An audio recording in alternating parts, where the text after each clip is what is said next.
Hello and welcome to the world according to Gar. You are listening to GarCast episode number 183. This is a live Festivus show. Festivus for the rest of us. I am Gar. With me as always is, in the dark, the Garfather. Gar, I will be in the light soon. I'm looking forward to that, my friend. Hello and welcome to the world. Oh, shoot. Hold on. Oh my gosh. I got things going here. All right. I had feedback. The YouTube was playing back to me. Little technical difficulties of being live here. I heard myself talking to myself again. Oh, look. We might have a Braxton sighting. Exciting. Also, hi, Riley. I got Reagan in the backseat. I will start with the first grievance of the day. I can't see her. Go. I'm doing my 4th round trip to the Nassau County Aquatic Center. About to wrap it up at 9:11 p.m. I did my first one at 5:15 this morning. Oh, that's a rough day. Why can't my daughters have practice at the same time? Dude. Now, where is the Aquatic Center? It's in Green Garden City? Green City? No, East Meadow. East Meadow. Well, it's almost the same place. Knows a lot about the Aquatic Center. My fellow official, Dr. Bimo. There he is, popping in here. He's looks like he's my 4th round trip of the day. Wow. Dude, you get Dad of the Year. I mean, I should have it already. This late in the game, I should have it wrapped up already. But if I needed something to put me over the top, That was it. Congratulations. Although Riley's next to me disagreeing. She does not agree. As my dad used to say, you kids are lucky. Dude, so lucky. They have no idea, do they? No idea. Could be your next grievance. I will carry your bag. Get out of my car. Oh, look, there's Light. There is he. Oh, there's Light. Hello, everybody. Hello, Redmond. Hello, Newman. This is just like a real Seinfeld episode. Right. Can't wait to get inside. We also have special guest, although his camera's off. I'm not sure if he's still there. Are you there, Zoda? Yes, I am. There he is. Yes, there he is. What's up? What's up, man? How are you? Now, did you have the Mets t-shirt laid out, or was that put on in celebration of the overnight activity? Happy Festivus! Oh boy. Well, I thought it was because you sort of right off. Oh yeah. Soda, it reminded me of a story. Let me tell you about a story about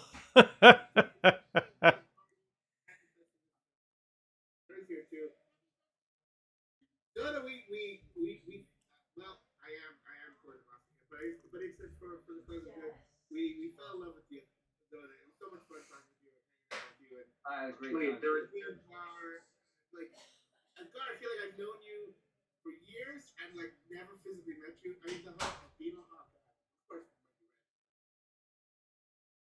continuing the so continue speaking. I didn't get you up for the So that obviously, he doesn't even need an introduction. That was Guar just pounding in there. What are we drinking, Guar? I got some bourbon. I just picked it up at the store. A little bird dog.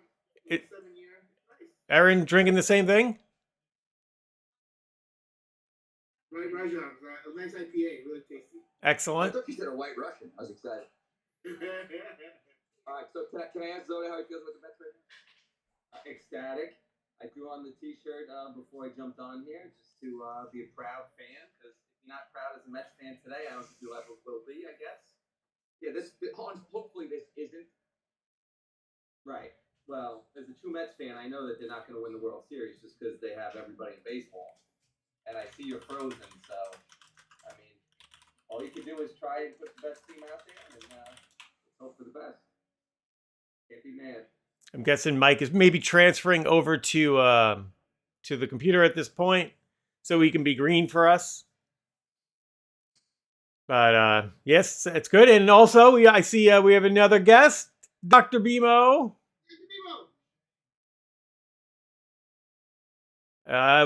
Your sound is not coming through. You might want to check your mic there, sir.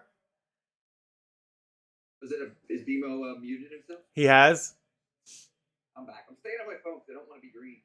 It ain't easy. No. People's mic can't handle the awesomeness that's in his mouth, and so just collapsed on itself. You guys hear me now? There you are. Yeah, right. How are you guys? Great. How are you? Are you in the office still, or is that the home office? No, this is the home office. So you put up some plaques there so that you still look official. When I moved jobs, there was no home for my diplomas anymore, so they got home in the home office. Oh my. So also in the real office, I don't get to have this. Oh. Excellent. Yeah, definitely. Cheers, everyone. Happy Festivus. Happy Festivus. Festivus, is it appropriate to say happy? You can say whatever you want. I think an ungrieved or aggrieved Festivus may be appropriate. It does say Happy Festivus on our stream, so we're going with it. I hope you have the aluminum pole up at home. What's that, Mike? All of a sudden, I saw your nose. I was pouring a margarita because it is the GarCast Festivus. Oh, do we have any updates on the margarita competition, Guar? No, not yet. I think the voting just finished recently, like a day or two ago. So I heard Bosco was running around voting for every other restaurant in Long Island. well, that's good because if Bosco's cheering for the other restaurants, then the Costco's cheering to win. Exactly. I did a little reverse psychology on it. I'm following you, Mike. I got you. I'm with you. This is pretty good. The Guar feed is off a little bit, and he's drinking while he's talking. I mean, he could be talking in the future right now. I'm not sure. I have to talk low. I just saw Nancy in the kitchen. You know, Nancy of Moron fame. And she was pouring a drink. So this could get interesting. Oh boy. I hope the moron is maybe doesn't show. To me, that easily was my favorite GarCast. I hate to say it for Bosco's sake, but like I thought it was amazing. Nancy came in, double fist swinging, just taking everybody out left and right. It was just amazing. Hey, what is that? Was that your partner? That'll be the little guy that's coming. Come say hi. Wave. What's up? Oh, hey, man. Oh, he can't hear you. He's listening then.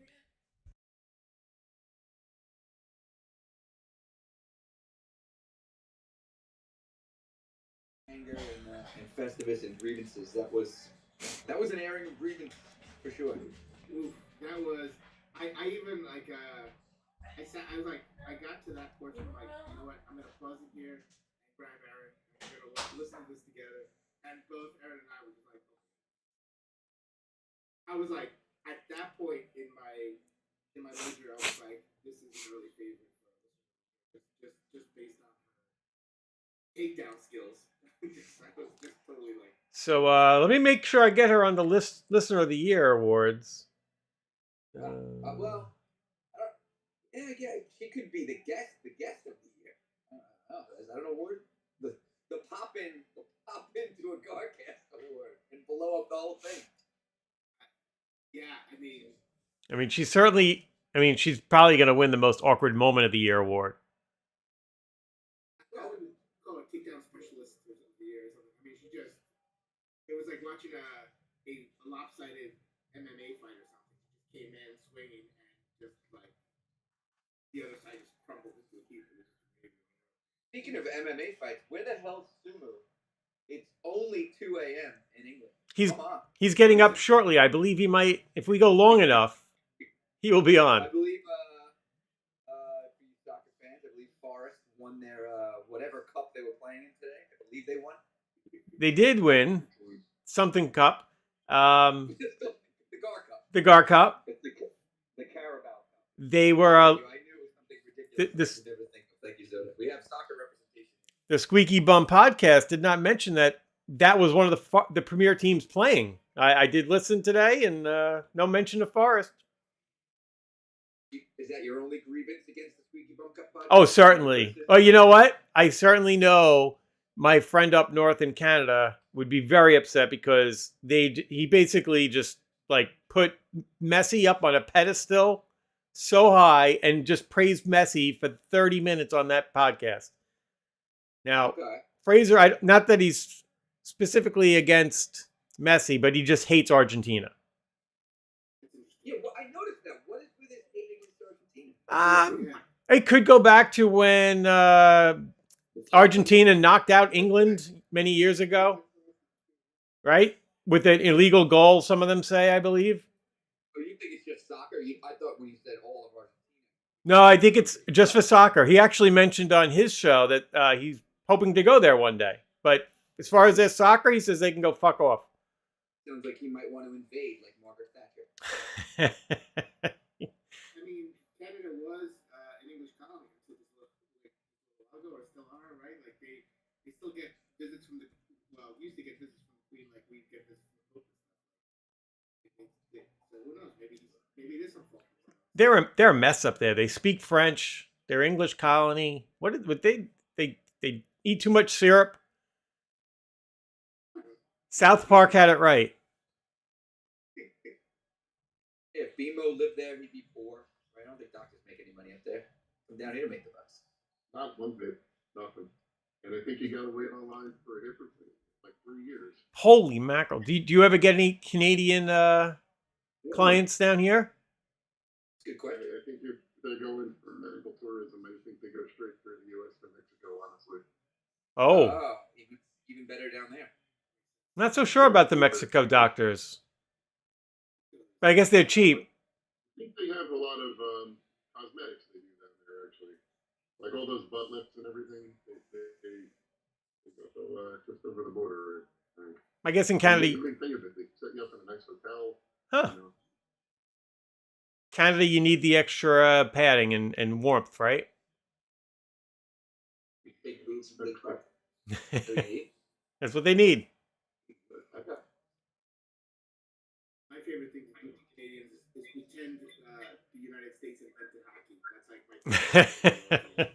Like and that Wayne Gretzky was born in Los Angeles. That's my usual MO for like getting the Canadians really pissed. Which is tough to do. Yeah. Yeah. Well, I was just in Canada, but there was really no humans there. It was a lot like Buffalo. It was. I got no plans to go back. Where the hell is Fraser, by the way? Is he in the same time zone? Fraser said he was going to swing by, but we'll see. I haven't seen him yet. Maybe people like to make entrances. Good. Could be making an entrance. Yeah, true. I'm just happy to see Zoda again. So I'm at like the Casa. My grievance would be I don't like when Zoda disappears for months at a time. That would be my grievance against Zoda. But then when he comes back, it's like a celebration. Maybe you just opened up a grievance for him. He's trying to get the grievance. That Discord is just a little bit difficult for me to manage. There you go.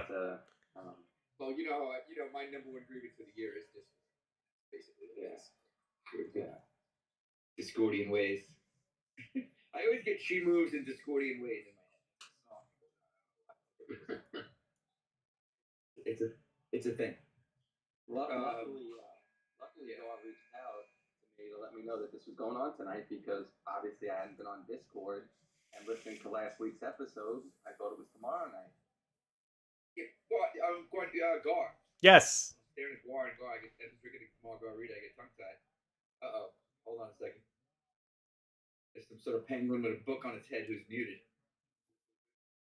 That could be Rebecca.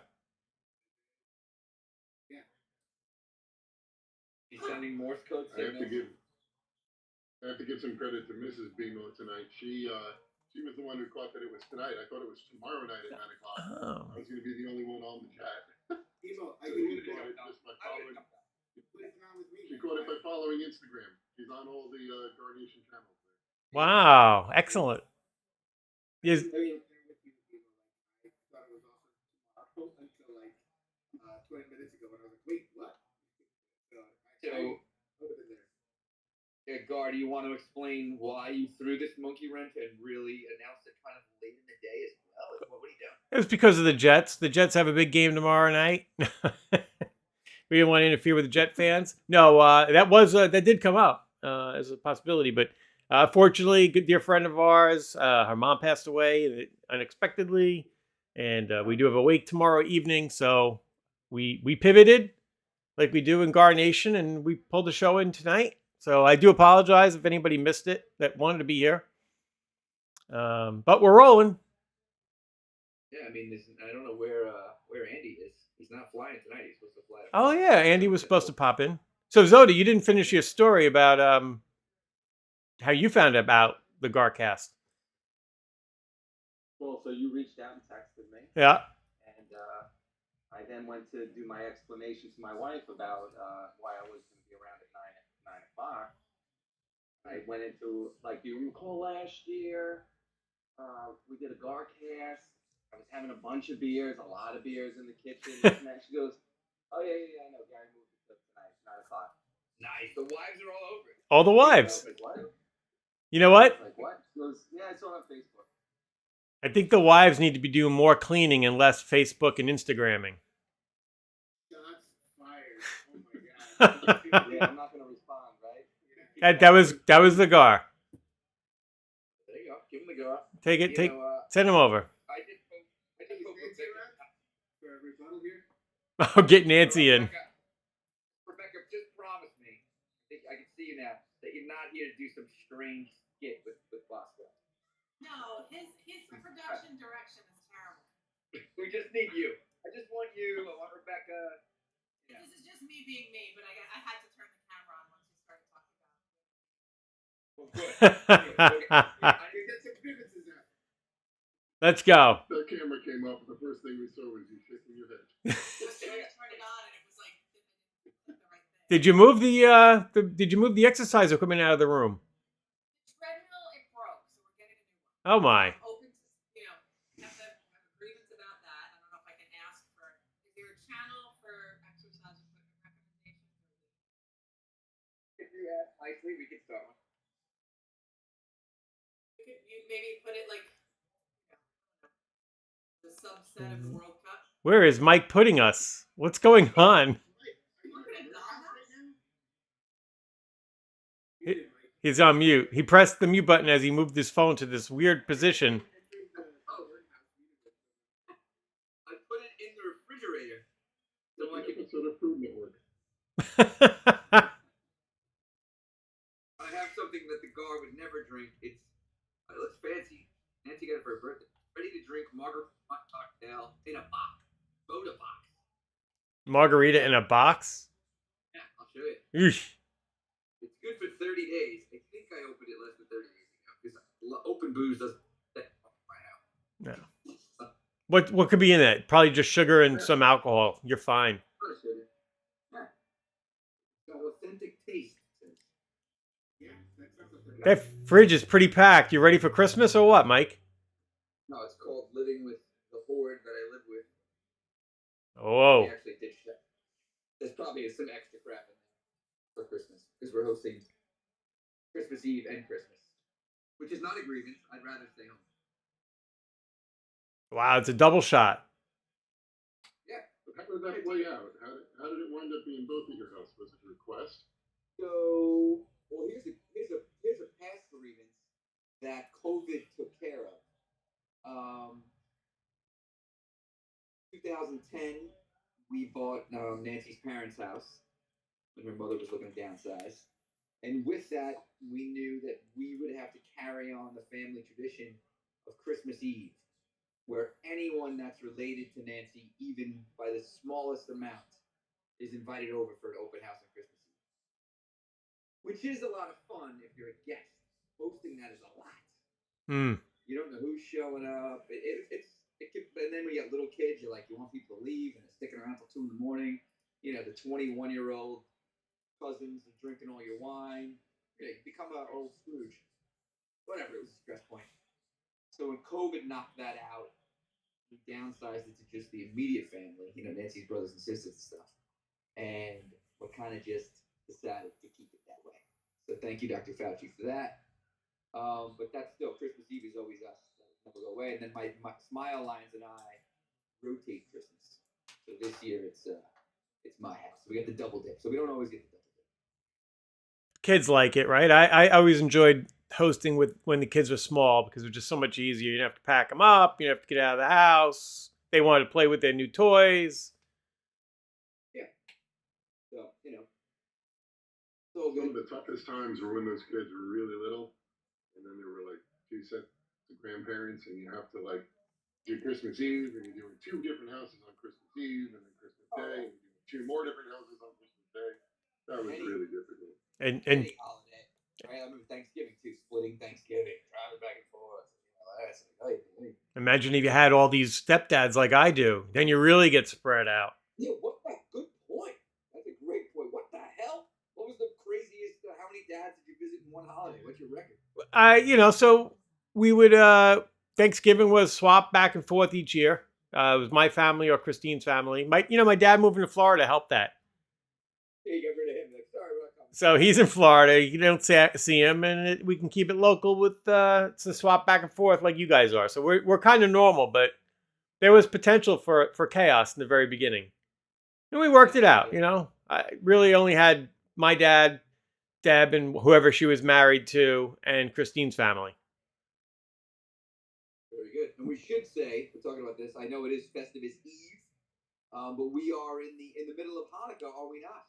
We Happy are. Hanukkah to all our friends. Rebecca, happy Hanukkah. Dennis, the one drop of blood you got. If you're listening, Andy, you should be here so we can wish you in person. I'm of the Guar is a secret, like his ancestors hid in caves in Spain, and they were actually Jewish, which he claimed told us before. from the Inquisition. That's pretty wild history, actually. I'm going to claim 1% as well. We did that old DNA test, and it's in there. There you go. So happy Hanukkah to us all. Yes, Den Bob is here, but I don't think he's either turned his camera on yet or. I'm driving. Hello and happy Festivus. Oh my. I have a grievance. Oh geez. Is it really a happy Festivus though, Dennis? Is that the It's proper not happy. greeting? I want to explain. When it's my turn, I'm trying not to interrupt because that'll be somebody else's grievance. All right, please wait. We'll call on you in a little while. All right. So anyway. Can we get Nancy on deck? No. Jesus, oh boy. We got a special treat. She's gonna have 2 margaritas and then join us. Oh boy. Bosco, don't hit a tree. Are you on 25A? It's very dangerous. I am. I'm driving very carefully. I'm so upset here, and I want to air it. I know I'll feel better. Okay. Go ahead. Cancer. Want to grieve cancer. Okay. That's my grievance. It's pretty strong. Yeah. Not typically my my method of operation on the show, but had very bad news tonight. A friend of mine will probably not make it. That's terrible. We talked about him on the show. Oh, the guy you talked about before? Yeah. Yeah. So not good. All right. I think we could all get behind that. F cancer. Sorry, probably not the topic of the show, but No. It's the proper episode to throw that out. Yes. That's fine. Salute to Friend of Den Bob. At least, he's hopefully if he was suffering, I don't know, he'll go to a better place, whatever that is, right, Gar? But whatever. My thoughts are with him. That sucks, man. Yeah. Sorry to hear that. yep. My thoughts are with his family. My thoughts are with you, Den Bob. Yeah. We can talk about the guy a little bit. And he's this guy who knew for a year and a half, that he had a year and a half got pancreatic cancer. And the thing that struck me about him is he didn't really change his life at all. Trust me, I find out that I got a year left, lots of illegal things are going on. Big, wrong things.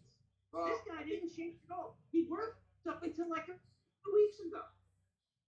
I think it's hard to say how he would be if that happened. There's no way to know, but that's the best way for him to handle it, then good for him. If I may just, I thought it was impressive.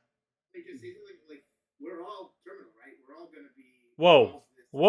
Come on, man. You're not. No, but it's a good thing. That means we gotta live life to the fullest. Like maybe your friend didn't change his actions because he was basically living his life already knowing this and living it to the fullest. And I'm doing everything. If I found that I had a year to live, I'd probably be doing the same thing I'm doing now. Like, to me, it's like we've only got like 100 years plus or minus, right? So hey, let's get the most out of this. Try to make as big an impact as possible. So how you gotta live, like I think personally. This episode is deep. Wow. Salute everybody. All right. I think I'm gonna gonna go in my car. I'm gonna leave the car. When I get back on, I'm gonna be the Den Bob of old. Oh, All right, jeez. when you get back Grave on, other things. I think it'll be time for Gar to share something. I can do my grievances. Yeah. I think it'll be time. We're gonna wait for you to be in a safer place, Den Bob. 5 minutes. Godfather, Pay attention. you run the show. I'm getting my drink. I'll be right back. You're gonna need a drink for this. Yes. Oh boy. Yeah, this is it. It's a big grievance. It's a big grievance. I know you said this earlier, Guar, but I was in transition from car to room. What do you got there? Booze, the booze. All right, I was just unmuting. I got some. I don't know, something different. I just saw it. Spotted, caught my eye. Bird Dog, the second state bourbon, 7 years. I was like, oh, 7 years. It's got some depth to it. It's nice. It's tasty. Not too expensive either. Good I price. thought of you guys last night. I went to Total Wine to stock up for my double, mainly for Christmas Eve. And Nancy was at a rosé, so we have to keep her medicated. So I go there, and it was great. The holidays is great for us. Like the express line on the side, and also they're so busy that like the annoying guys in the aisle who try to tell you don't buy that one. This one's just as good. That whole thing. They weren't around. They were too busy. Anyway, I'm online. This guy's in front of me. He's holding a small bottle of Jim Beam, like the flask size. Like that's all he buys. Like, he could have got that anyway. It's a Total Wine.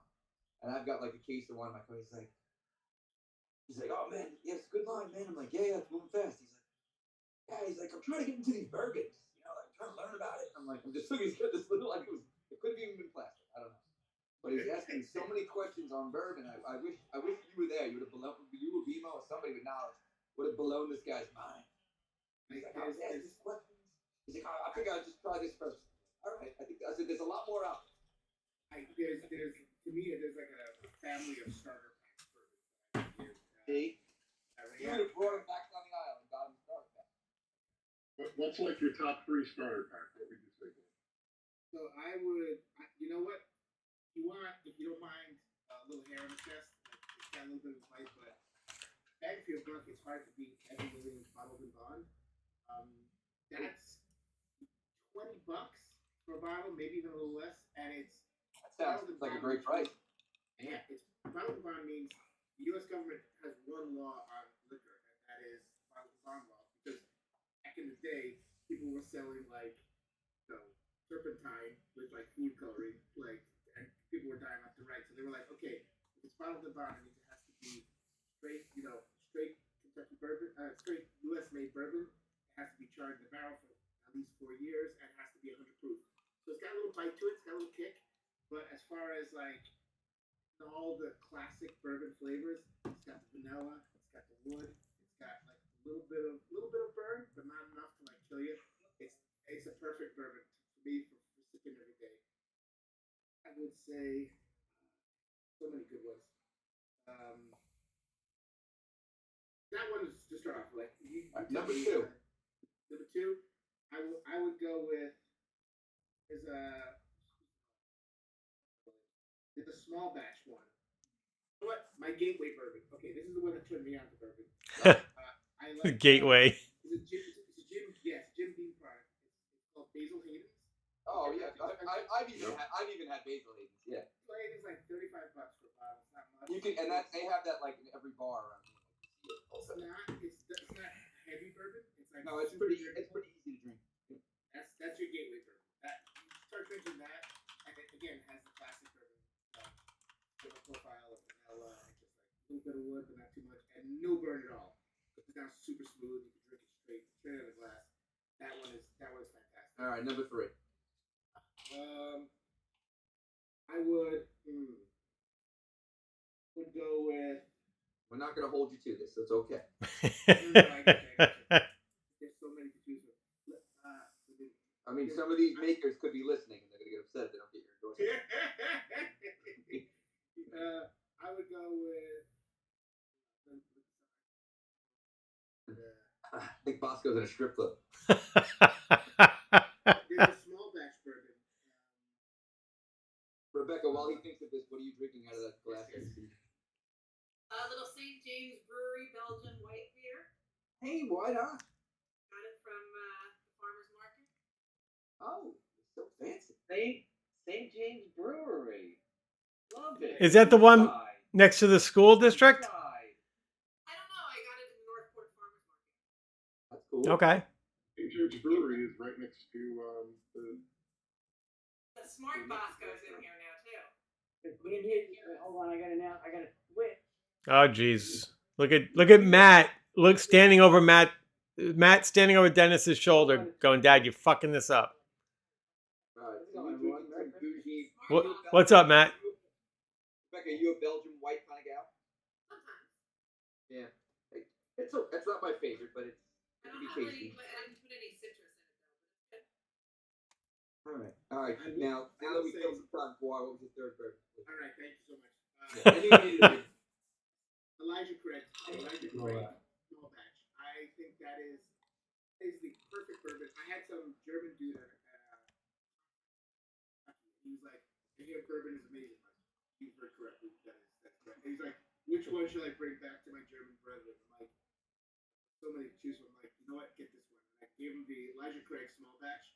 And as I gave it to him, the guy at the counter was like, yes, this is to me, this is the perfect drinking, but not too easy like Basil Haynes. It's got a little bit of something to it, a little bit of bite, but enough to be pleasant. And it's got the wood, it's got the vanilla, it's got wonderful lingering taste to it.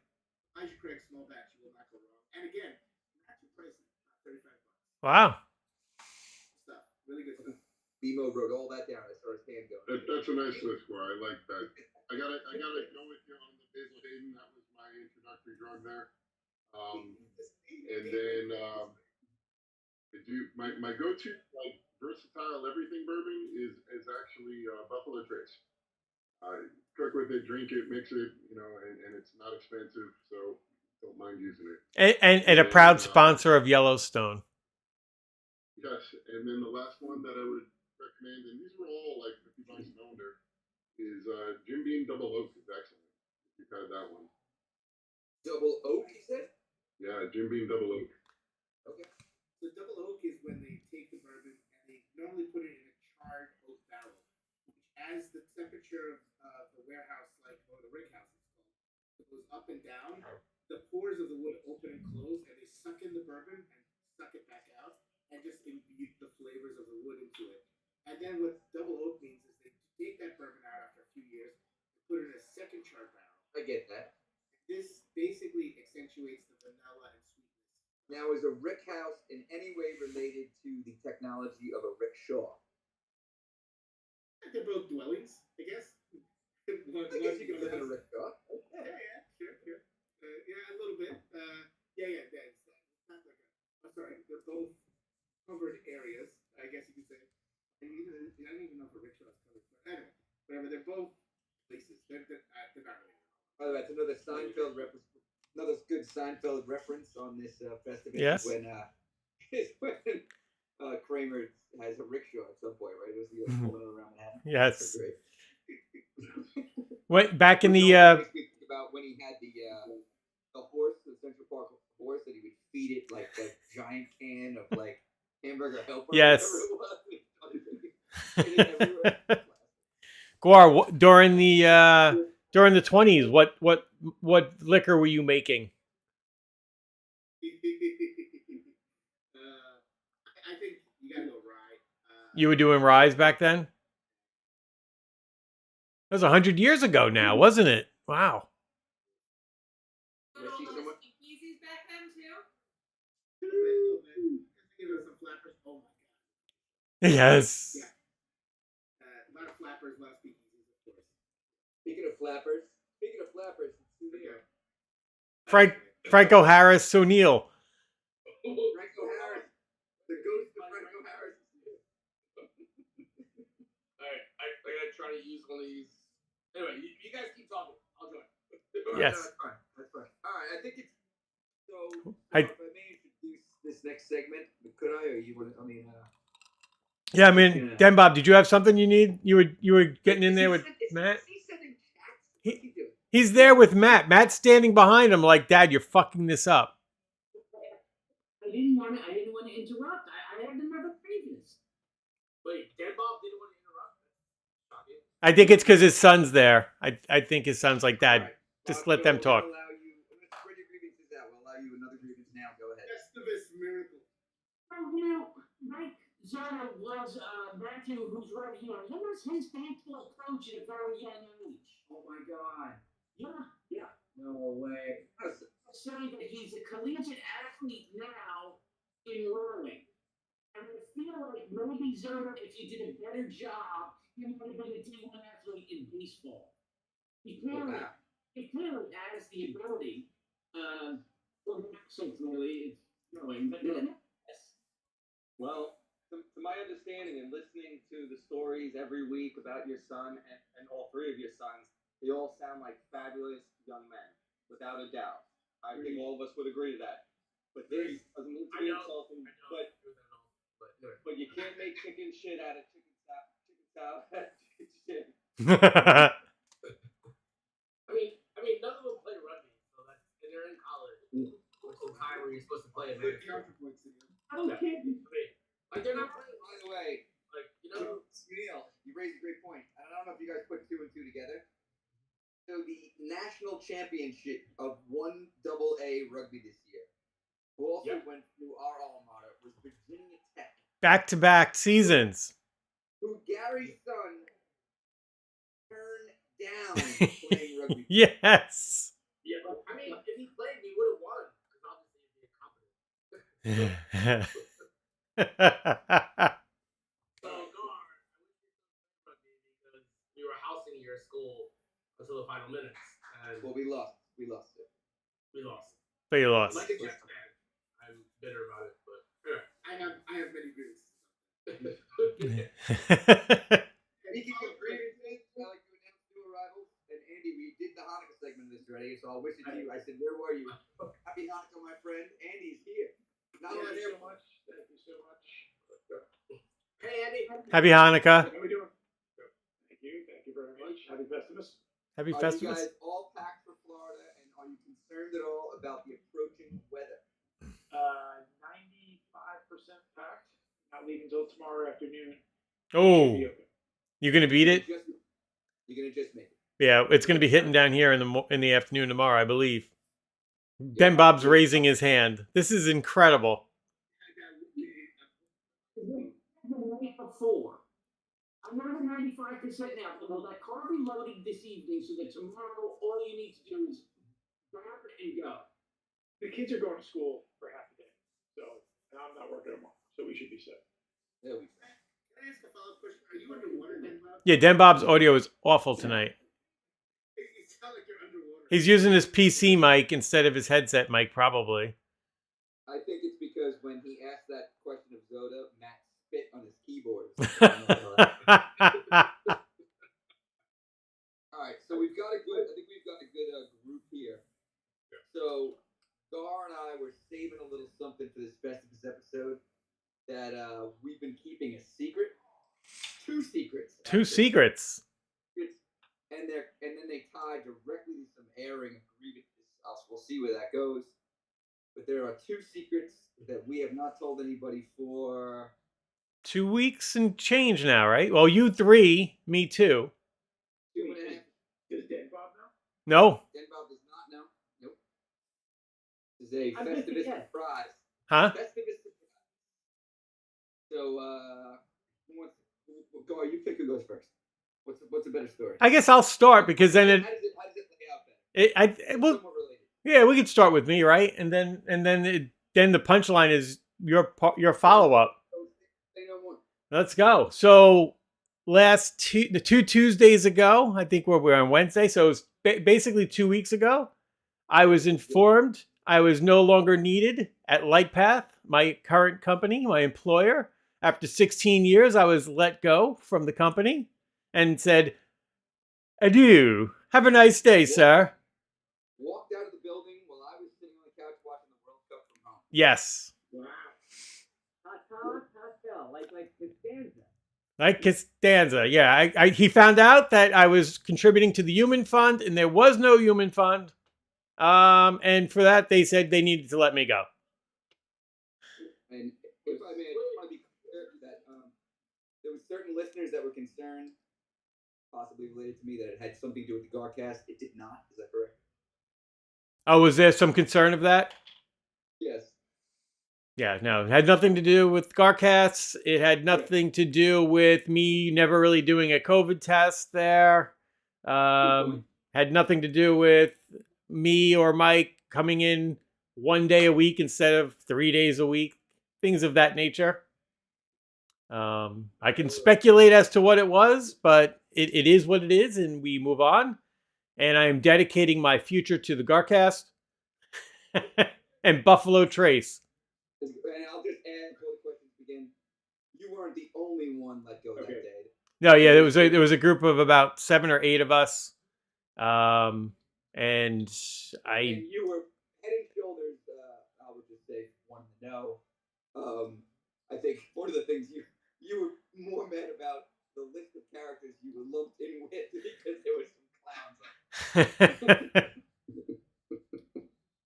Well, my condolences. How's the job search going?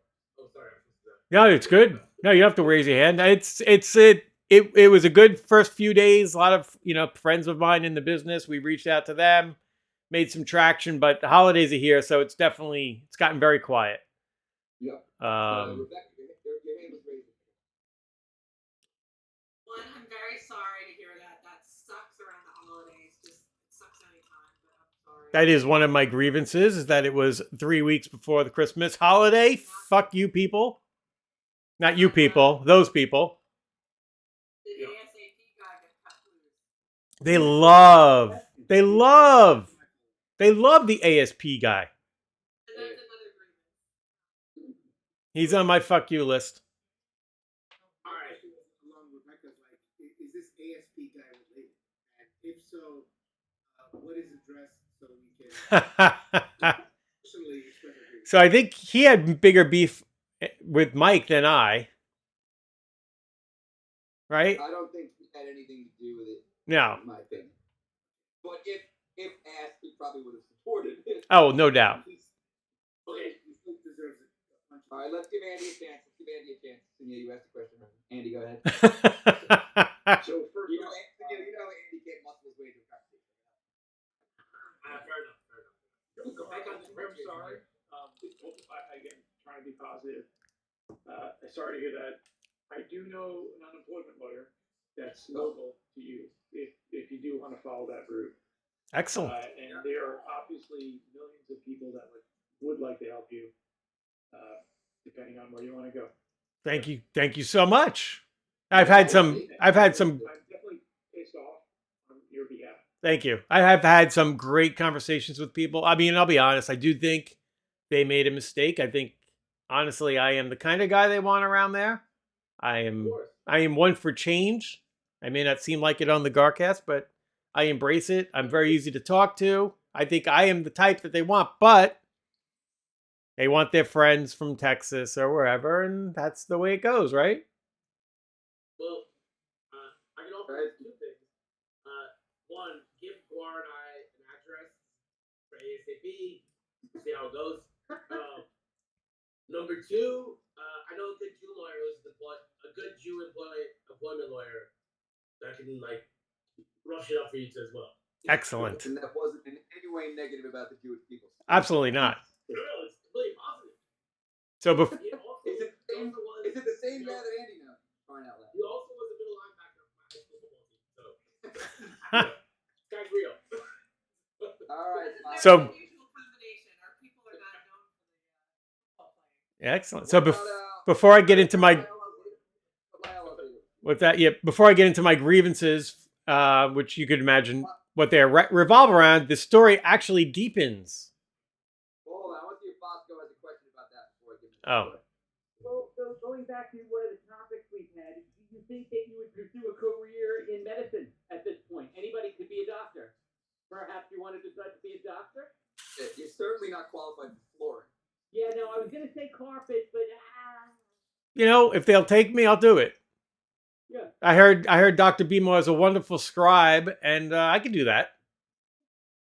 We'll get you on board. We'll figure something out. Wouldn't it be fun to have her in the operating room, just the guy in the corner, holding something? Oh, absolutely.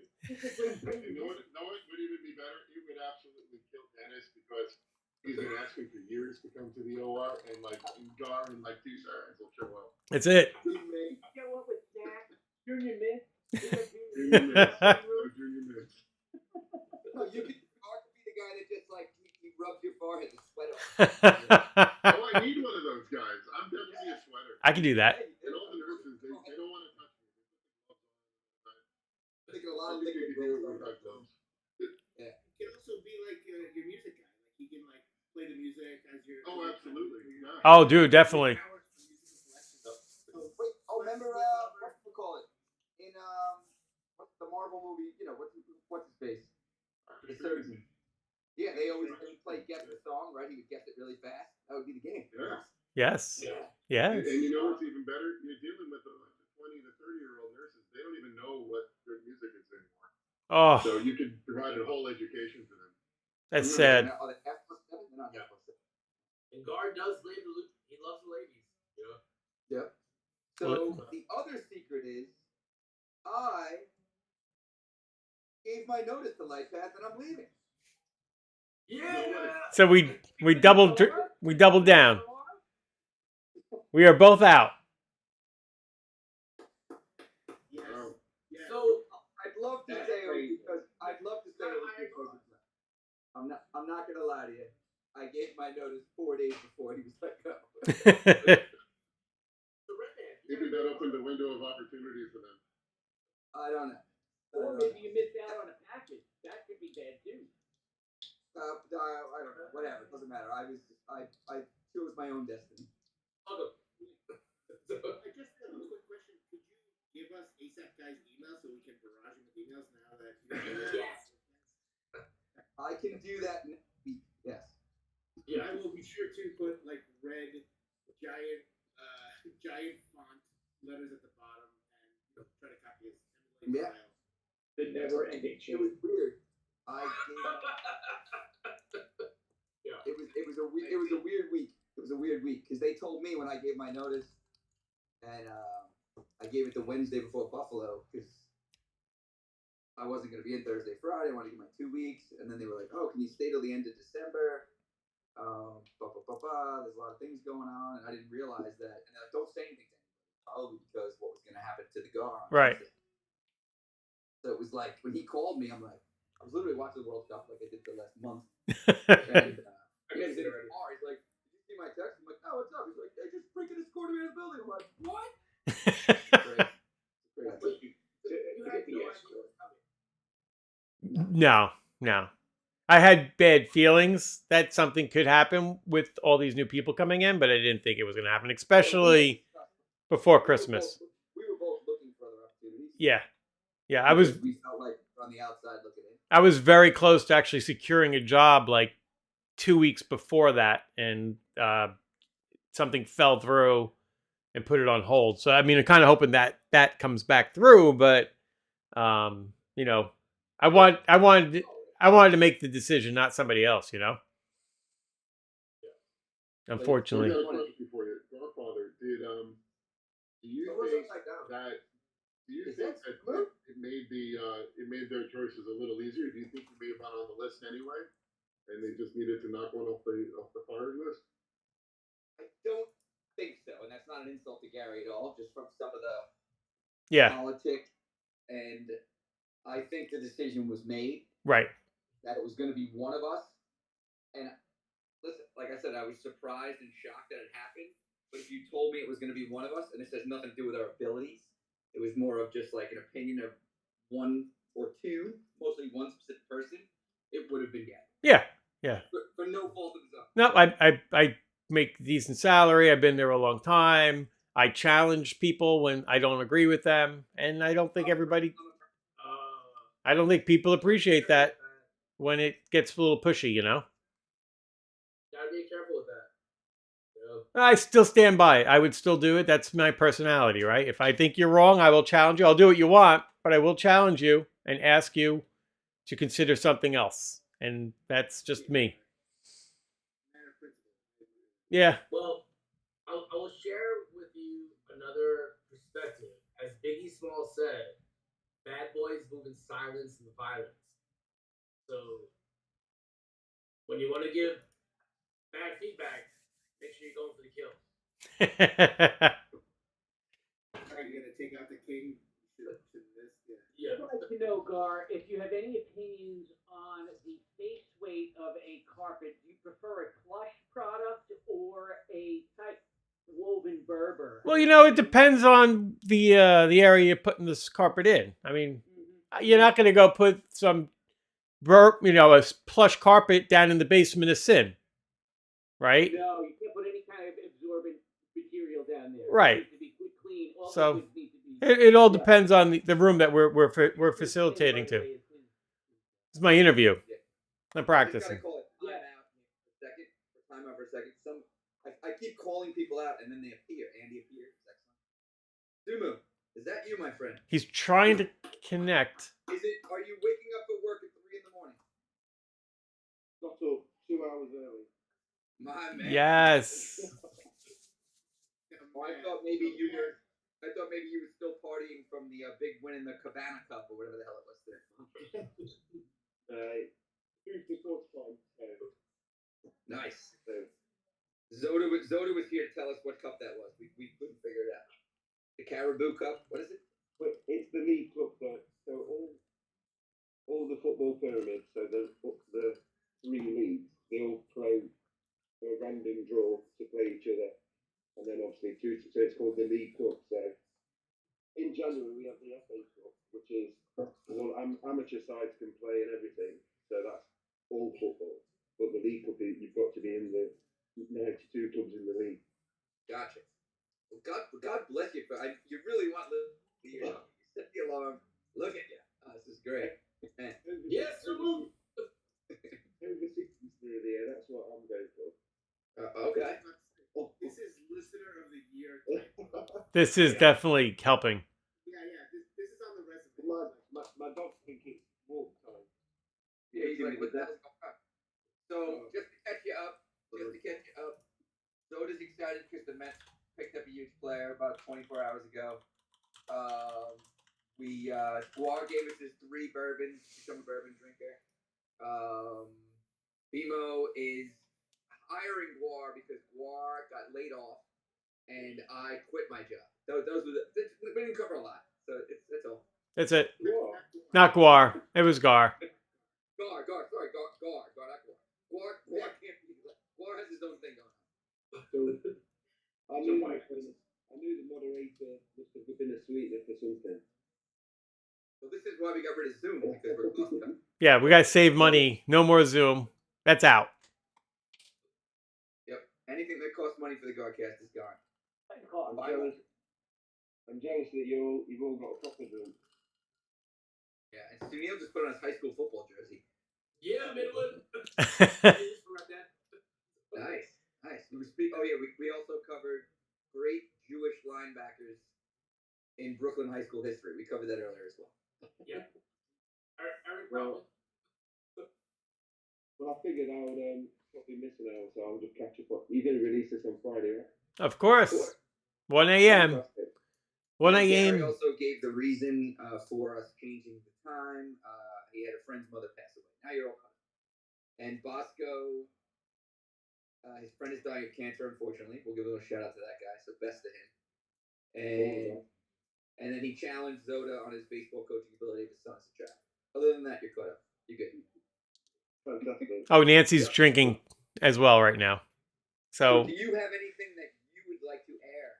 any grievances, my friend? Well, nothing major. I'd like to say I don't know why we have to. Well, obviously, you consider soccer a wimpy sport, Oh, but I don't think it should be. I think everyone should enjoy it at all. And I think the World Cup was a perfect example of you can like everything. And I think if Bosco gave it a go, I like this.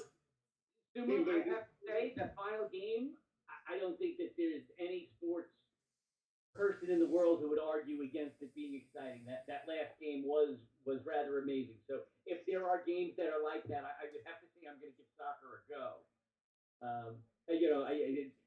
Your grievance is not going unheard at this point. You may see some movement in the Bosco area. Just don't root for Forest, please. Maybe Derby. Derby would be a great club for you. Yeah, who do we need him to root for? Okay, your powers for good. I'll play for every week, and there we go. Perfect. We'll give him a team. We'll give him a weekly team. That's perfect. Tell me who to root for. They're sure to lose. That would be excellent. Yeah, no, Sumo, I agree. It is something that I think I might have been missing out on. I do worry for your bladder though, because you did seem concerned about commercial break. For Subu, me personally, it was. By the way, this is a Sue to Sue conversation. Go. Sue. It was one of the greatest Sue Studio. one of the greatest displays of non-man football I've ever seen. It was tremendous. It was amazing final.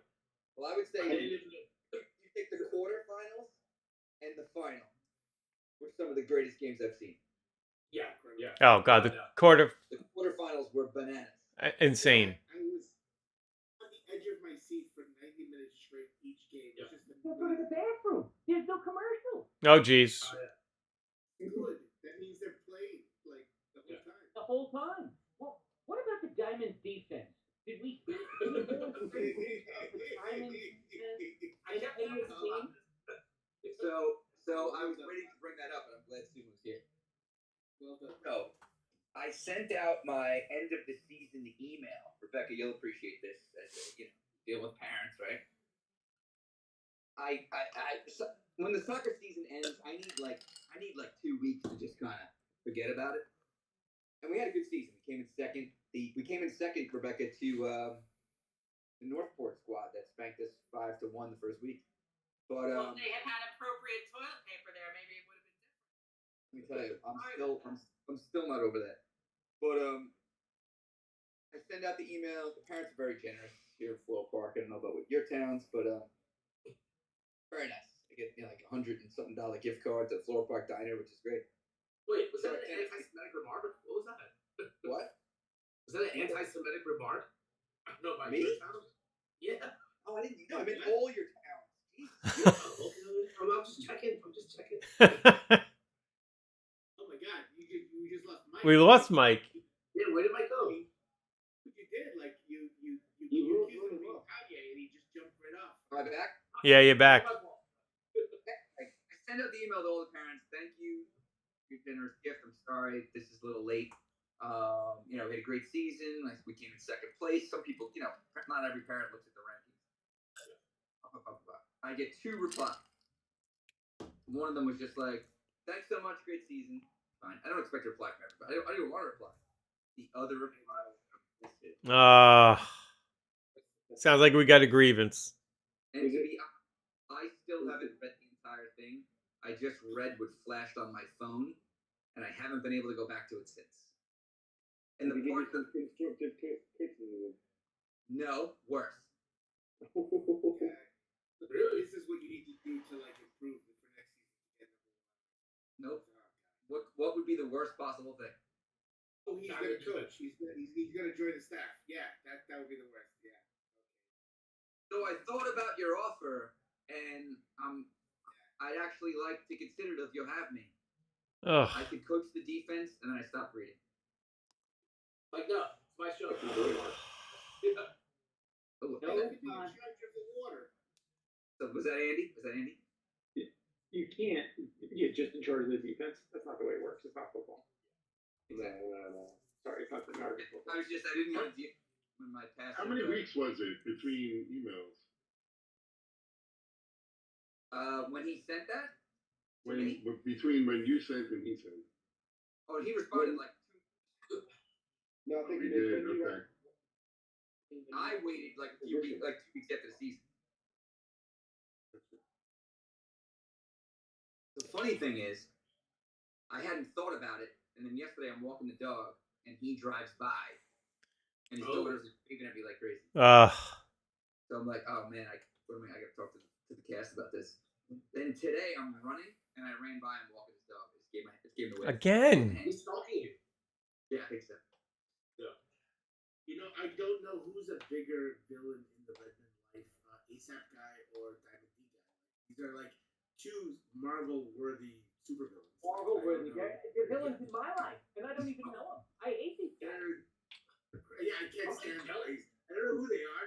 If I ever met them and you're like, that's the type of guy, like instant. No, and I'm always looking over my shoulder, like I'm trying never to use ASAP. I'm like, what if ASAP guy is there?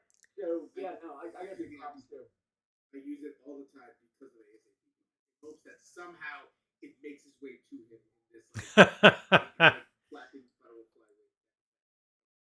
You know what's funny? The Diamond Defense guy lives like a block away from Hitch King, Moscow. I'd like to bang him over the head with a hit. Very close to the Hitch King. What is that? A strip club? What is Hitch King?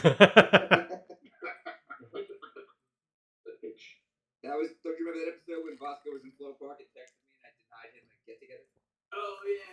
Okay. He went So dark. it's He not a strip ghosted me. club. Left me on red. No, I replied. I was like, no. No, yeah. Nancy replied. No. How fortuitous that was. I have a You only question. imagine how the get together would have gone. I have a question about ASAP Rocky and Diamond D defense. Do they suffer from anxiety? Don't we all? They do. Fuck them. I would say less anxiety and more like I think I know things that I More dickery than anxiety. I actually had another ASAP guy moment after I resigned. And No way. After the guard was let go. Yes.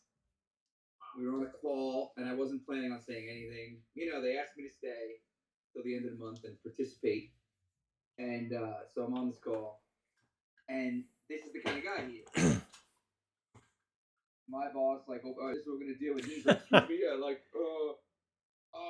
you know, I don't really know what we're doing here. Like, I got this sheet from Gretchen, I got this sheet from Maya, and I updated, like, and I gave you the updates. Like, we gotta have this call, like, I don't want to waste my time and your time. Like, why are we gonna be here? You know, blah blah blah. And I'm like, oh my god. And then somebody tries to answer him. He's like, oh, this is his line. He's like, I'm not trying to give anybody a hard time here. You know, like I'm not. That's always what he says. Yeah, but you are. So then somebody special who Gar and I love who can't handle confrontation is just like, oh, you know, I'm gonna let Mike Redmond answer that. He's the one that sent it to you. And I'm like, I get on there, and this is after like trying to spoon feed this guy. Like, I go, yeah, I'm like, I'm here. Yeah, I'm on. Okay, like, is he here? I'm like, yeah, I'm on. That's probably why I said look up. I'm like, listen. All the same data. I've sent it to you 3 different ways. I did for you. I've highlighted columns. I don't know what else to do. If you don't understand it, I got nothing else to say. And there was like 30 people on the call. Yeah. It's hard, but good job. And then like 2 people were like, all right, yeah, you know what? Like, we'll take care of this. He didn't say anything. That was the end of it. Redmond's been on fire. He's been on fire. He's like, he was on a conference call and he called somebody out on a call. Said goodbye to everybody but one person, right? This is a good story. Yes. I've been airing my grievances, but professional. Love this. So the day after the GAR is let go, I host every day. I've been doing this for 2 years. I host a call at 8:30 in the morning, and it only lasts from like 7 minutes average. Sometimes it's 15, and it's just because you're dealing with some maniacs. You get all the install managers on, and it's like, I'm just getting on, making sure you guys are okay. There were issues yesterday. What's hot? I move it. Like, people love it because I'm like, I'm not there to be on the call for a half hour, an hour. Like, let's get in and get out. Got nothing to say. We're done. But I prepare for it. It's organized. I send out notes afterwards. But literally, it's 7 minutes. When I have to go to the office, because some people force you to go to the office, it's a bitch to get there by 8:30 to host this thing. So I'm dropping kids off at school. So in this particular morning, I'm like, it's 8:29. I'm getting off Northern State on South Oyster Bay Road. I pull off to the side of the road on a side street, get my laptop out, hotspot, open it up, join the call. Nobody knows I'm sitting in my car. I've done it before. Hosting the call, and this guy who always, not ASAP guy, another guy, who just sucks, who gives people a hard time, starts giving me at the end of the call. I go, "Does anybody have anything else?" Yeah, I got something. Why did you do this and blah blah blah? And you PMs, you always think you're right. I'm like, listen, and I try to keep it cool. I never lose my cool. I'm like, it's something the customer wanted. We had to do it. All these customers don't know what to talk about. He's ramping up, and I'm like, he just got really irritating, and I'm like, I could just this is the moment. I already resigned. He did ask me to stay a month. I could just shred this guy. I'm not gonna do it. And there's probably 15 people on this call. I just go, you know what, so and so. I was gonna save this for my last day here at LifePath, which is December 27th. But it has been an absolute joy working with you for the last 6.5 years. Everyone else, it's been a pleasure. But I'm leaving LifePath, so this is my last call. And he's like, "What? You're going what? Oh, well, you're going somewhere else? Oh, I hope that wherever the hell you're going, they really enjoy your management skills and style." And then I paused again for a half second, like, oh, I could unleash it here, and I just hung up. And that was it. Bless your heart.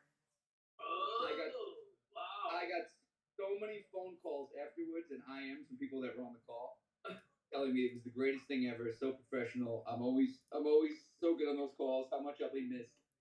It was wonderful. Well done. Well done. Red's on fire. Good afternoon. Forward his address to Yes. Yeah, you need it. Set him off the list. Actually, Bimo seems like a fairly physically dominant person as well. Uh-huh. And he's a doctor, so he could tell us where to hit. So, Bimo, you're right. Let me know where to show up. All right. No, he would just have to ring the doorbell. That's all. Yeah. Hello? Where are you going? You ring a doorbell, Guar and I will take care of the rest. Andy, I am going back to whence I came 7 years ago. Going back to BCM1 where I was for 9 years. Wow. Telephone repairman again? Climbing the poles? No, that was a long time. He missed that episode. Yeah, I wasn't applying for jobs everywhere. I've had some conversations with, friends of mine that are still there. One in particular who's the CEO, and it was a particular day in October. It was a pretty particular day in October where I was pissed off and had enough. Yeah. I just texted him let's talk. I knew the door was always open. Yeah. So. It was funny. So what you're saying is carpet is not in the future for you. He's set. I'd be really good at carpet, but not yet. I'm young. This time. It's still time. It's a wonderful career path. And relax. I would like to steal Redmond from my company. Right? Wait till we get a little bigger and. Well, I was trying to hold out for it. I was thinking I could use a starter in the OR. Just stand in the corner with a mic and say, "Take your mark." Well, here's the deal, Doc. It's a work from home position, so I could just work from your office and do that whenever it's necessary. I could double dip. So, does anyone need a posting? Because my job goes. well, I would like Yeah. to Yep. Bye, Matt. as a valuable resource this evening, I'd like to ask you. We have discussed on the show my particular issue with my local post office personnel, and the quick review. Love you too. Claudia, my direct post office, she's wonderful. Every time she goes on vacation, we don't get our mail. I've escalated it to the supervisor, Ms. Hines. I don't believe that she took my complaint seriously. Okay, well, Andy wants to say something, please. I know you want to try to. You realize that, Yes. they know each other. There's an ocean between them, but because of the field, they know each other. It's only a pond. Sorry, finished. Is the postal service, Sumo? Is it kind of like is it like a code of postal workers? Like you're not going to give them advice, or you look out for each other if they annoy customers? Well, if you're on good terms, you go that extra mile. But if they're awkward customers, you might not take as good care of them. And Do like Newman and just like keep all his mail. It's in her apartment. No, It's in her apartment somewhere. well, I would say if they're particularly understaffed and she's gone on vacation, I'd say sometimes if people aren't going to pull in that walk or be on overtime, it might be just in the delivery office. And you could go and collect it, and there might be lots of stuff.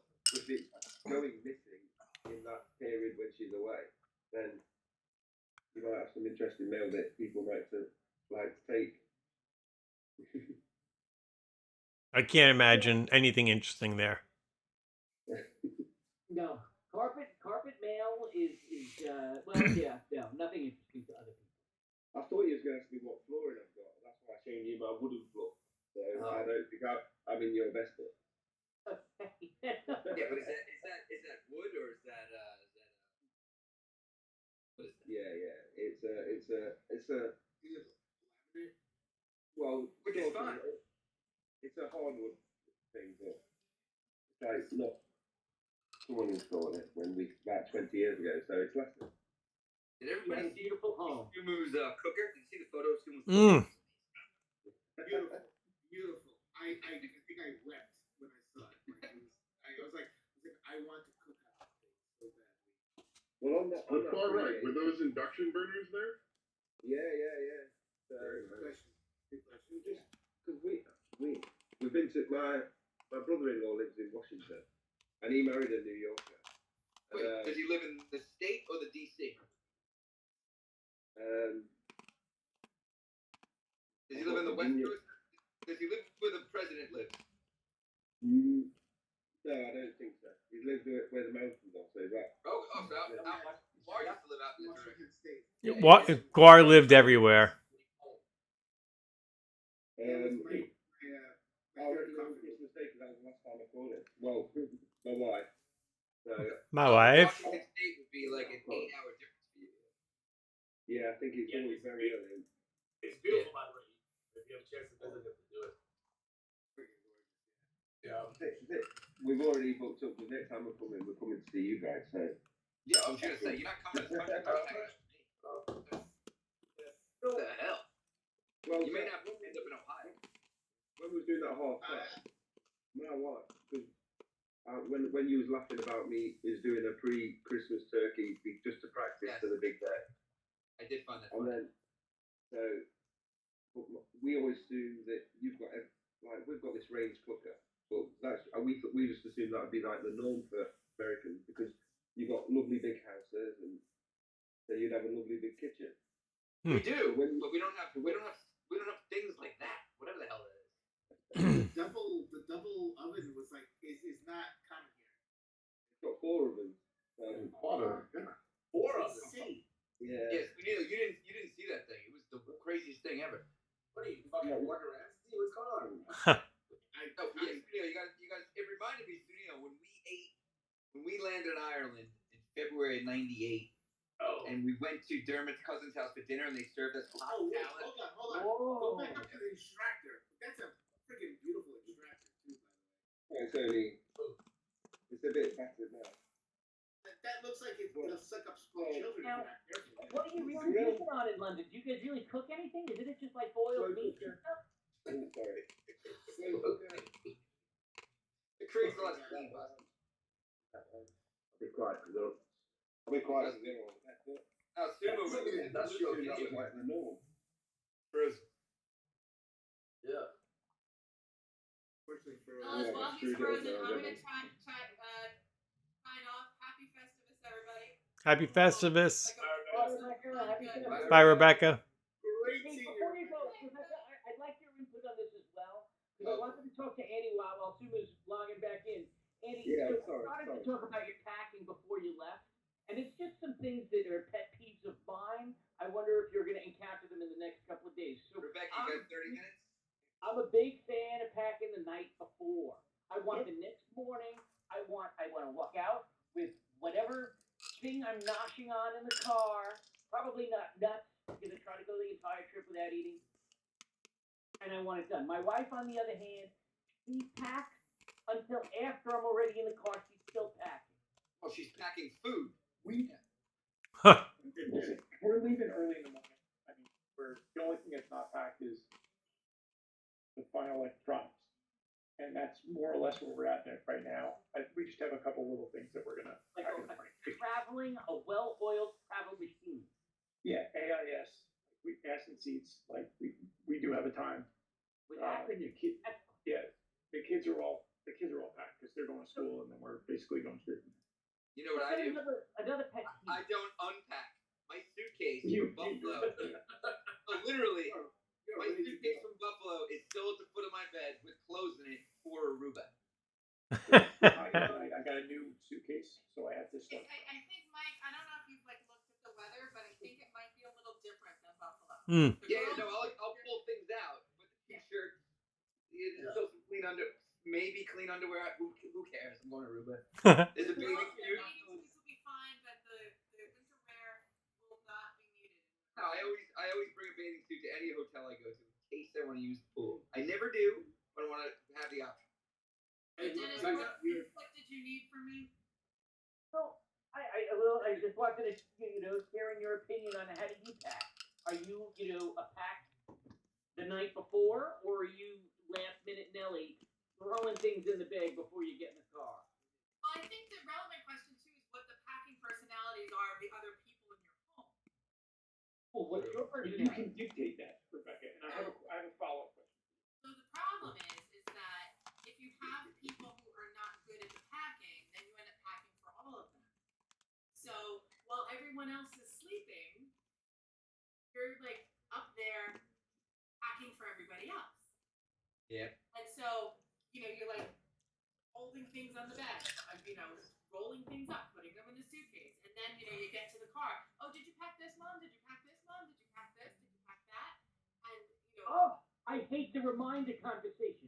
Colin is big on that. Did you pack it? See, once I'm packed the night before, I'm done. Unless I'm going to like a camping trip where if I forget something, it is super catastrophe. If we're going to Aruba and I forgot a toothbrush, I'm buying a toothbrush. I don't like going through the quiz. I like to quiz me. Oh, did you remember this? Did you remember your shoes? Did you remember your shorts? I don't want to know if I remember. I'm packed. I'm done the night before. No, this is it's all falls on me. And this is interesting because it's the personality of my family.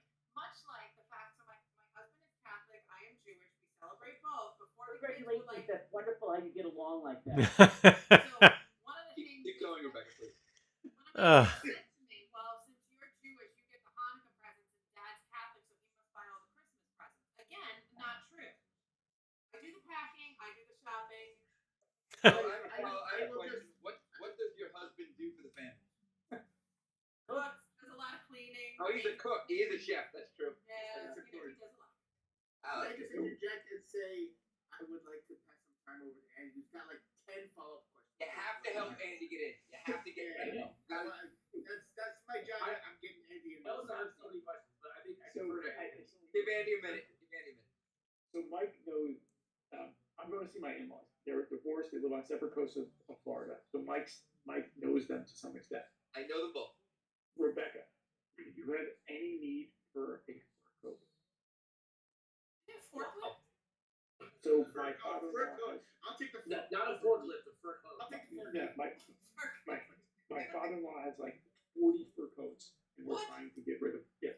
What? Snake, rabbit? It takes up. Yes, snake coats. It takes up an entire bedroom that we can't sleep in. When we What would Andy? How do you acquire? What the hell is that? How do you acquire these? I learned Andy's in the mafia. Is her name Karen? Hey, right there. No, just right there. No. Andy, What what did I tell you? Don't buy anything. Don't buy anything. You can get it all pink. if you're trying to get rid of them, Andy, if you're trying to get rid of them and you want to win Listener of the Year, mail us all the first. Get rid of them all. Mail us. Yeah. I can go for it. I think they look good in the mix. The fur coats. My grandmother had one that then my mother had made into a different style, and it's in my house, and I've worn it a handful of times, and it's very weird. Like I've worn it when it's like 10 degrees out commuting into the city, and I feel very awkward. I'm like, somebody gonna like get into Like it with spray me. paint It's you? a little like I am blown away by Andy Bean and Goodfellas, and my I know. Photoshop is like, okay, I gotta work on this, like Andy Bean, like in Goodfellas, like this is amazing. So Andy's father was like, I'll tell you what happened to JFK. He literally had 40 fur coats.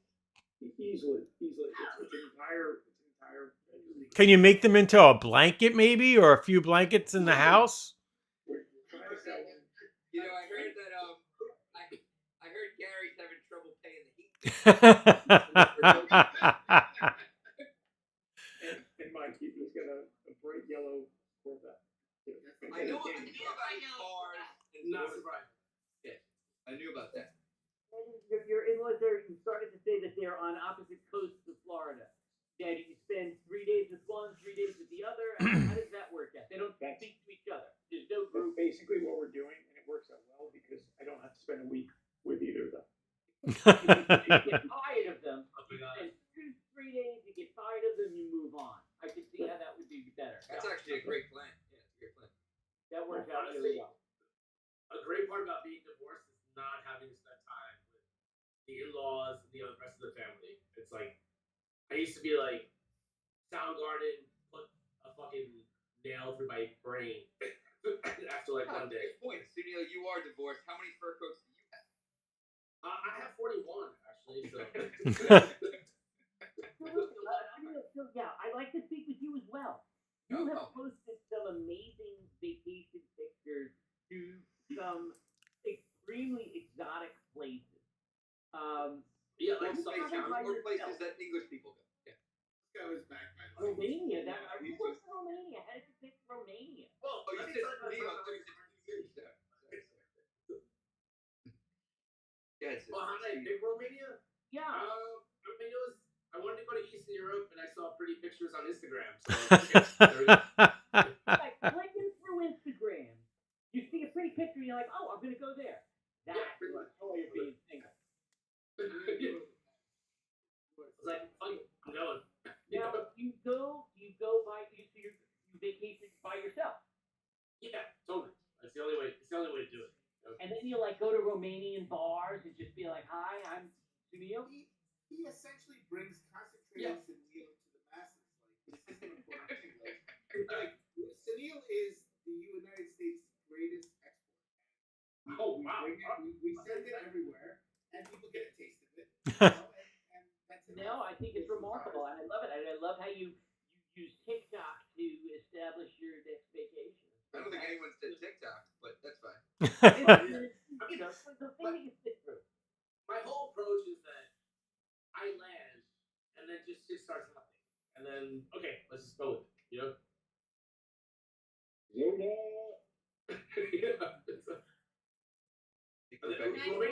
Zoda. Bye, Rebecca. Bye, Rebecca. Happy Festivus and happy Hanukkah. I'm gonna ask her what her husband's making for Christmas dinner. Hmm. Oh well. Bimo, did you make a decision on what you're smoking for Christmas? I think it's off my plate. I don't have to do that this year. Oh, okay. I do Christmas Eve at the parents' house and Christmas Day over at my sister's. So I'll let her take care of it. Usually it's with filet involved. Yeah, we're doing a fillet on Christmas Eve, and then I bought a ham for Christmas Day. Excellent. But I'm not smoking any. I don't have a smoker. Who Nor had will I be that eating. big rib Nor will I be roast eating that either they one. were showing? Was that you, What's that? Gar? Did you have the rib roast on the barbecue? I'm doing a prime rib. That'll be great. Yeah. Guar, you ordered some giant piece of meat, didn't you? Oh, not that. I'm actually flying out to Albany. You were saying you ordered something. You were hitting on the chat. You were asking suggestions. Wait, What did you eat dinner the other night? Like what the hell was that? I order giant pieces of meat all the time, so I'm just like it could be some random piece of giant meat that I had. Yeah, that might have just been like Monday night's dinner, I guess. Okay. That's right. Like so. Florida's giant meat. I will take a giant. God, this is so scary. Everything for me is I love on the fire. I love on the outside grill. I have a porch, so that's where I put my barbecue grill, and I cook. Yeah, actually, recently I cooked this giant pork loin on it. Now I've been slowly. Nice. Cooking fire. Yeah. I've been slicing really thin slices, throwing into sandwiches, throwing into whatever, and pizza. I'll throw them on pizza. I'll throw them on, and it's just like the love of life. But this is like a day in the life. Like this is what I do. I just devour giant. You're gonna have to be more specific. I'm sorry. I thought No, it's fine. It's fine. it was when I sent you What's on the the. menu for? Oh, you know what? It was BMO asking for suggestions because I sent the smoked swordfish link. I think I looked for suggestions. Mike was in there with some suggestions. I think Mike is the one that offered up the prime. That's what I did. Yes. I just had a vision of What's on the menu across the lake? I have visions of Guar and BMO barbecuing meats in a fur coat. Oh my god. I am now converted. Like I am like because that's the perfect vision of heaven. Drinking bourbon. Yes, with bourbon. Buffalo Trace on the side, a big old hunk of There meat. you go, Andy. No, All right, Mike is sleeping, probably resting to save the world. But forget the Fernwood bathrobes. We got fur coats. Yeah. We'll slap Yes. You can put a logo on a fur coat. That works. Yeah, we can. what size jacket are you? I'll see what fits. I mean, BMO No, Gar's first. Oh, Gar, whoa. What's your fur coat size, Gar? I have no idea. I guess large. Jacket size. 42 regular. Yeah. That works. Yeah, Gar, you should know that. You guys go for interviews and stuff, you know? Everything's online now. I've done interviews online. I had an interview. It was a video recording of me answering questions. It was so weird. Oh, really? Didn't talk to somebody. They posted the question up, and then I had like 2 minutes to answer the question. Hit record and record it. So weird. You were interviewed by like AI? Yes. Well, that's fucking weird. It was wild. It felt very awkward. Actually, it's hard to prove that it was actually you in the interview. I'd be happy to take one for you if you want. Oh. Say, I'll take one. Yeah, I'll take Sunil. Thank you for 200. By the way, I'd love for you to start showing up to these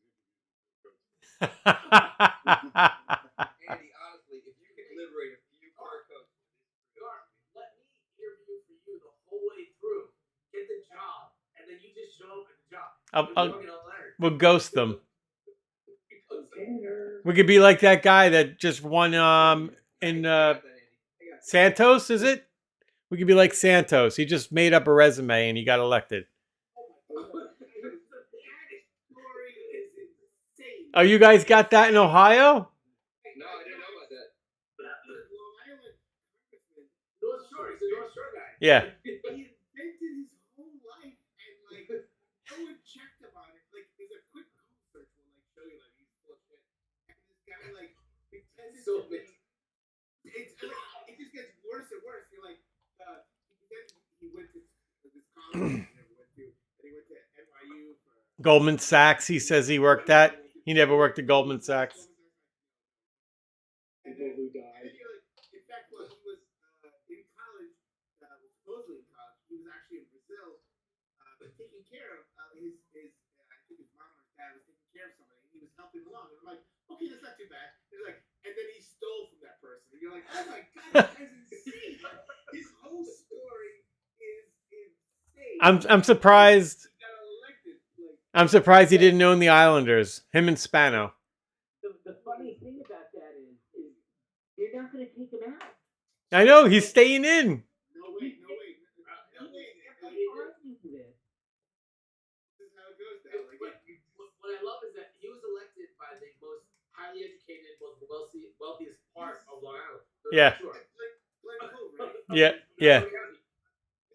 It was North Shore, Nassau County. So. I mean, there's probably a lot of Binghamton grads there, which is really disappointing. To me, like the opposing, like so he was a Republican, and the opposing party is the Democrats. Like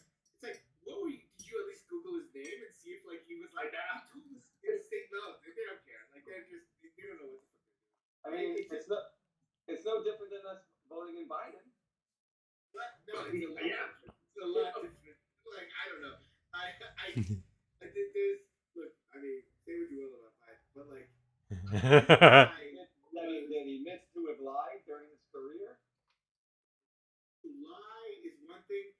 To make up a whole like I don't like Literally fabricated his whole entire life. it's like this guy is insane. And you know what? Props to him because he was like, Yeah, I'd rather that guy. He's smart. Hey, he pulled it off.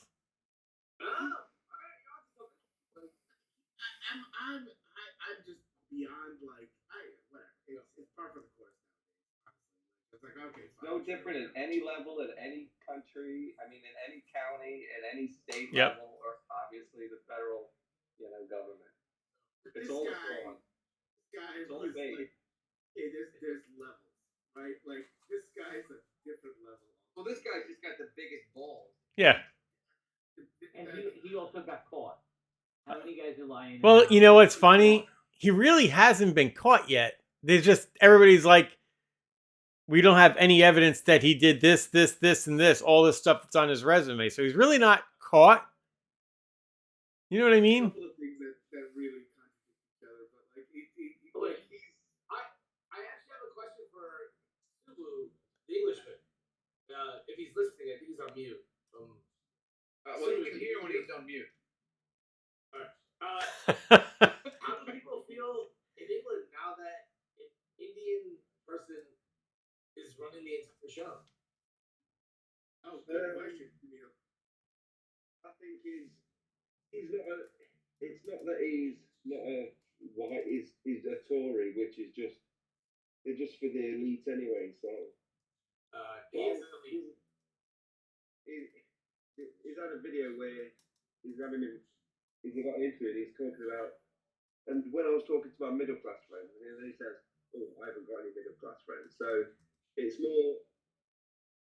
There's no problem with his race. It's more class. He's just a douchebag. He doesn't matter what he is.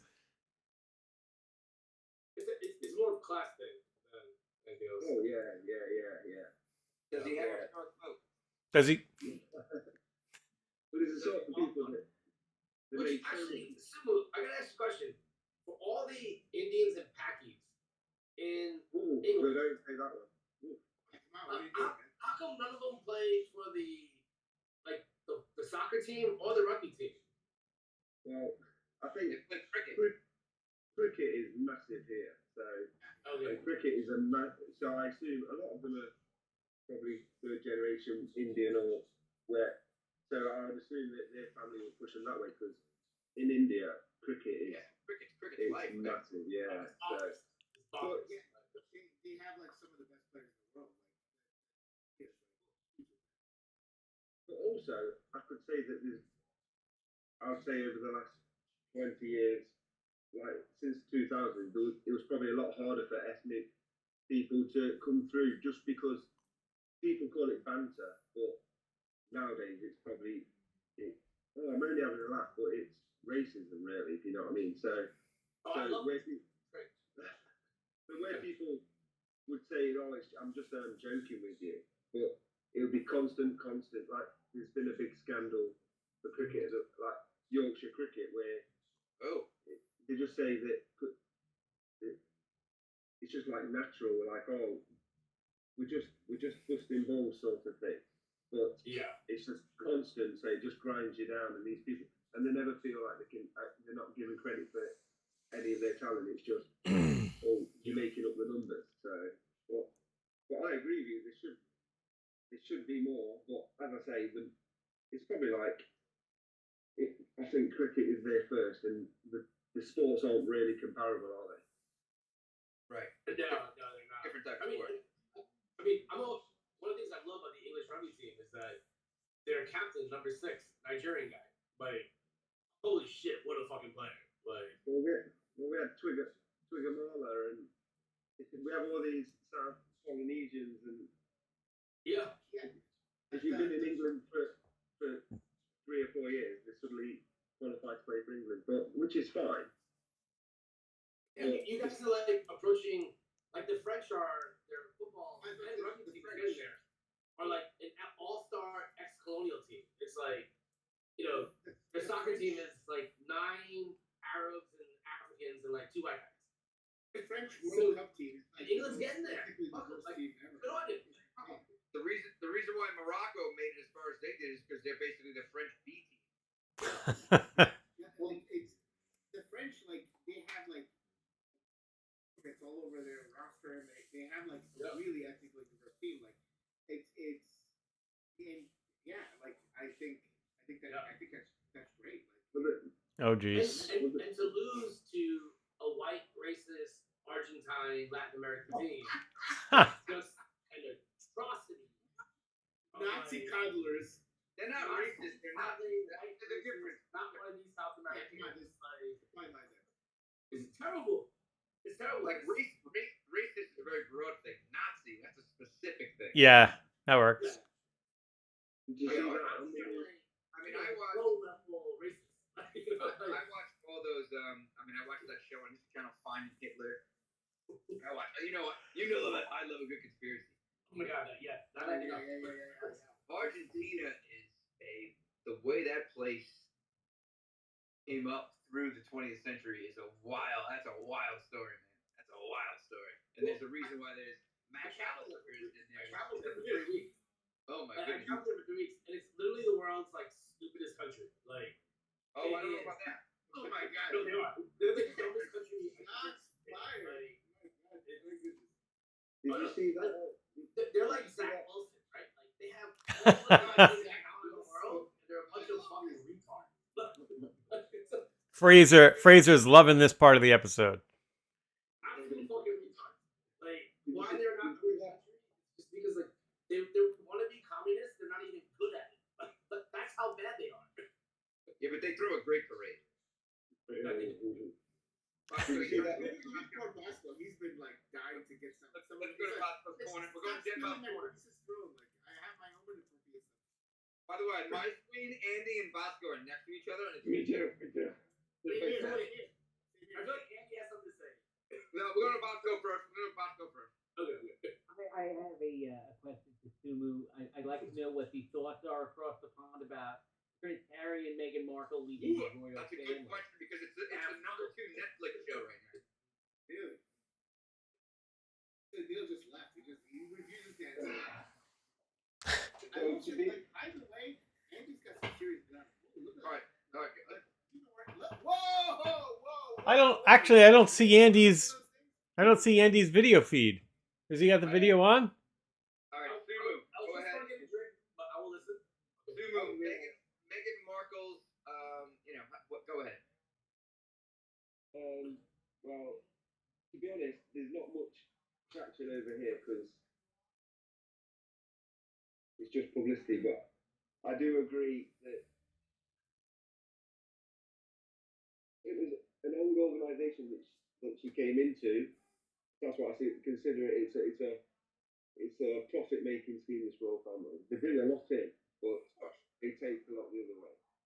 But I just think they're very like sterile, so they're not very sympathetic. So you toe the line or you get out. And I just think that she wanted to be famous more than a royal family, to be honest.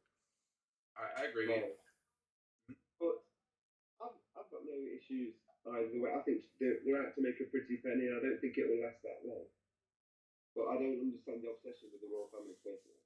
I agree. Well, it's an Englishman's perspective. Yeah, And I've never understood the obsession. But Americans had obsession. America was obsessed with Princess Diana. Yeah, because she was hot. She was? Markle, hot. She was not. She was not hot. Who? Princess Diana? I mean, like, She was hot for an English woman. yeah, she was 1980s English. She was not hot. I love where this is going. Not hot. Not hot. Andy, was she hot? That's not how I would describe her. There you go. She was good looking. She was definitely good looking. She was okay. She was the Purdy of the quarterback. She had poise and a certain that was beyond reproach. Yeah. So I'm a fan of her. Now, my first time Redmond, I think my first time going to Mardi Gras Yeah. was right after she died. Oh, like she died Mardi Gras weekend, Labor Day weekend. And I think I tried to use it as a pickup line. With Ha the girls. I was like, Yeah. oh, can you believe it? I mean, Well, Andy, if I recall, you were saying to the girls, yes. Princess Diana died. There's going to be a big funeral. You need a mink coat. You were going around with that. It was wild. By the way, Redmond, you have a slight echo, but it's actually kind of endearing. It's very. I'm not sure it's me. I hear the echo as well. It's nice. I like it. Like it sounds very Lou Gehrig. Like I'm a big fan. All right, Andy, I do remember being with you when Princess Diana died. We share that moment. But Sumu, I will say, Sumu, Nancy's parents are both from Ireland. So I hang out with the Irish aunts and all that stuff. They're obsessed with the royal family. It's weird. I hear the echo. I don't know what that is. It's driving me crazy. But I don't know why the Irish would be obsessed with them. But I guess you fall in love with your rulers. So Diana not hot, but Markle. I mean, do we all agree that she's hot?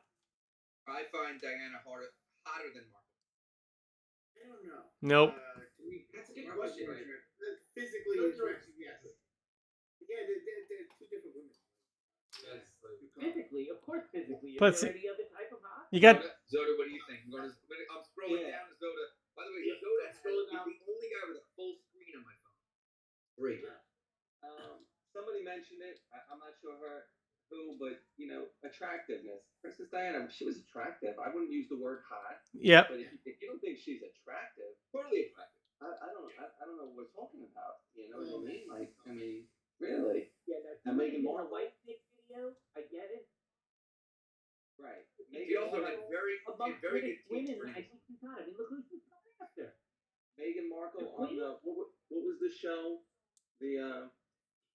What was the show? The one. I don't know. I don't even know what is she known for? She was on that show. Deal or no deal? with the suitcase. She's one of those broads? That's a briefcase. She was hot then. She was hot then. I will say, like, Here's the problem, though. I think we're trying to judge. to answer Bosco's, like, is there anything else than physicality? Yes. Like, there's, like, to me, women, like, if they're a badass, that puts them up a scale or two. Like, All right, if they're, like, Quar, I gotta give you a grievance. You just stepped over Bima. You stepped all over Bima.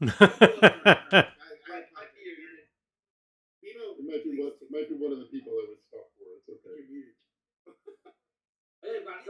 So I think Go ahead, Doc. you have to almost reverse time a little bit. You're trying to remember what hot from like 35 years ago was, Right. and I don't think any of us have the ability to do so. No. I have that ability. I mean, I'm completely skewed by porn, so like, I'm all for that. Okay, this is way back. Andy, go ahead, Andy. Andy, go ahead. What's Casey's wife's name on Yellowstone? Monica. Oh, Monica. She's hot. She's hot. The redhead, she's hot. No, not the redhead. The redhead. The Indian. No, the engine. The Indian. Oh. Yeah, but in 35 years, will she remain? I know, but she is. Can I She's not that hot now. She's a smoke show. I'm going to use Zoda. I'm going to Zoda. I just got an alert. James Yeah, the McCann next was traded to the Orioles. Just wanted to mention that. Go ahead. I was going to point that out as well.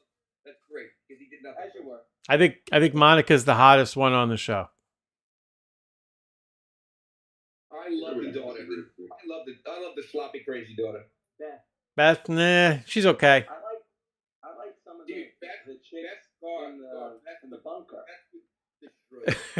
The one in the bunker is actually hot, but What is the hottest is the senator.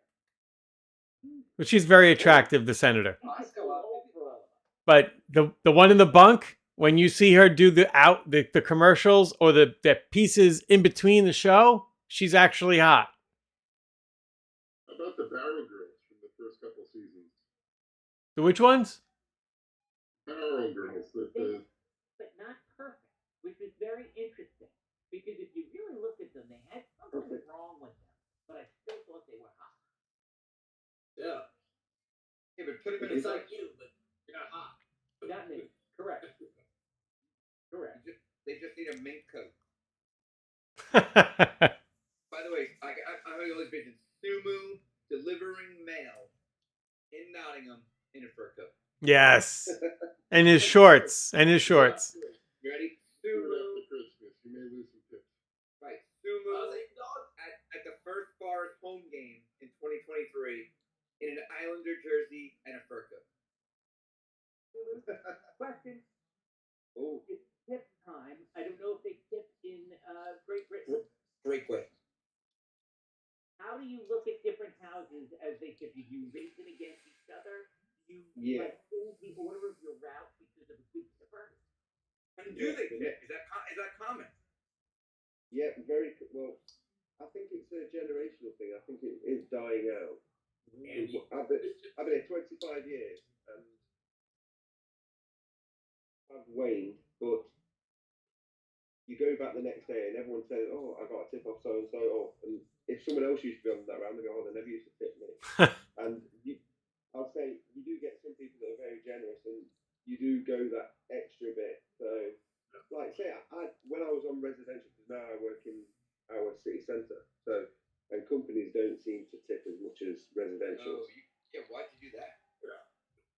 It's just there's a lot more overtime possibilities. That's good. That's good. That's good. Yeah, but say at Christmas, I used to make probably like between 800 and 1,500 pounds tips Nice. because you deliver to like 700 houses. So the way you look at it, people give you a tenner, Right. you know what I mean? But if everyone gets just £1, every postman would You be still make it $700. they'd be so happy. But as I say, don't expect that, and the company actually says if anyone ever gives out, you're not allowed to receive it because it's classed as a bribe. Okay. But Yeah. Well, that's why you gotta like put it in an envelope. So I stress about this. I've talked about it.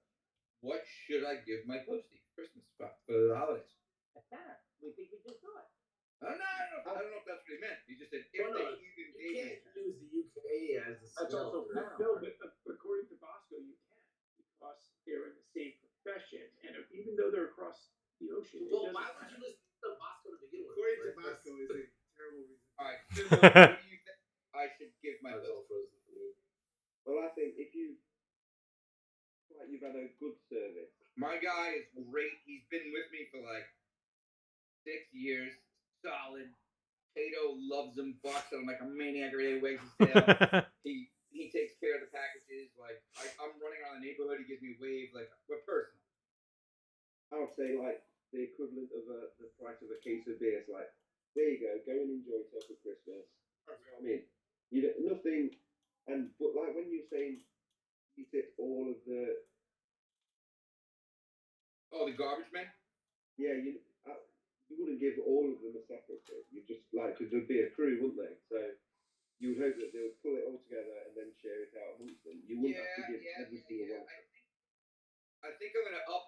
I think I was underdoing the postie. I think I'm being generous with the garbage men, but they're very important. The garbage men are very important. They have to toe the line a lot of the time. I have to give them 20. Like it's a 3-man truck, so I give them $60, $20 a guy. Wait, but you're Sounds throwing away like radioactive waste. Listen, uranium. They're coming here 3 days a week, and 3? It's important. 3 days a week they come to my house. Really? One. What the hell's going on in Nassau County? They come twice. They come twice for garbage. I'm a village. I'm an incorporated village. We have the That's why you tip so much. Tuesday regular garbage and recycling. Wednesday is bulk. And bulk, if you don't tip them, you can't put shit out there on bulk. They'll reject it. Huh. And then Friday is regular garbage. So I can tell you, the Smithtown garbage men, I never tip them, and they take everything I put out. Oh, they contractors though. No, I don't know. I think they work for Smithtown, right? No. There you go. Yeah, They're different ones in different sections of Smithtown. So somebody, 3 blocks over could have a different contract than me, a different contractor than this person in the west Yeah, side. they always. you don't tip contractors. What? You don't have to tip contractors. So you wouldn't tip my garbage man? I would, but not as much as I do the employees of the village. Why? Yeah, I tip them $20 each. I have the two-man crew. I give them $40. There you go. Posty, I gave him $20. 20 is a nice thing. A 20, 20, 20s. You get 20s all around. You're 20 doing- right now, I think it's good. Especially in So Brooklyn. that's exactly what I do. I do $60 to the 3-man crew, and I give my mailman 20. The case of beer has gone up. Here in Sumo, I may give the postie 25. So we'll see. But I think I did it right. If you get 20 quid in England, you'd be a legend the next day. Everyone would be saying, I can't believe it. I got 20 quid off so and so. I gave him $20 on too. All right, Zoda, we're Wow. off then. You normally get a fiver or Go back, Warren. in this guy. I will say, being a former New Yorker in Ohio is amazing because nobody here tips. So we tip left and right because we're New Yorkers, and everyone is like, guys are legends. And my posting, by the way, Sue, like we are super tight. Like he swung by our house and like we were making some pizzas in the pizza oven, and he was like, "Hey, what are you guys doing?" We're like, "Oh, have a seat." He's like, "I don't really got a lot of time. Like, we got a few pizzas. Do you want some?" He wolfed down like 2 full pizzas in like 30 seconds. I had never seen anything like that. Like he just, and he's like, "Love you guys. See you later." And then every time I see him, he's like, he gives us much props. Our mail comes perfectly. Yeah, but Guar, has he ever taken a bath in your house? That's what I'm going to offer next. It's like, yo, we got bath running. The water's hot. Like we got bubbles going. So loyal listener Mike O'Donoghue, I don't know why he didn't come on at least for 5 minutes. Yes! We share a mailman, and Mike takes it. Although Mike he's going to up the tip game this year. We talked about it. We got to match because we're neighbors. We got to match. You got to match. But he takes care of during the year. Like he'll slip Robbie like a beer. Like we're hanging out in the backyard. He'll be like, "Robbie, come on back, have a beer." Like he's great. Our mailman's awesome. So I really do like tipping, and I think that typically there's a good return for what you're giving. I think there's a lot of appreciation, except when you go to McDonald's and you have to fill out the tip screen. Andy just fell off his chair. Andy fell off his chair. What's happening? Yeah, Andy just. Are you okay? Like, no, I don't like the extortion that every single person needs to get a tip. By the way, the only time I go to McDonald's is in the drive-thru, and the tip has never even crossed my mind. What are you talking about? I go inside. Can we go to Andy? I go inside. And Bob needs the ambiance. Yeah. But like, why don't you tip McDonald's person? Like, you're never gonna see it back. Like, can we go to Andy, please? Like, Andy, what goes with that? There's so many things that, like, again, going to McDonald's, going into McDonald's, tipping at McDonald's, like, all 3 of those things. How did they ever happen? Also, in the U.S., with the mail carriers, $20 maximum by law technically is what they're allowed to take. So that's Was that true? Yeah, $20 is the max. All right, so I did it right. I did it right. So I'd say $20 if you want to go over, give them a little bottle of something. That'd be worth it. Or what if you do $20 on Thursday and $20 on Friday if you really love the guy?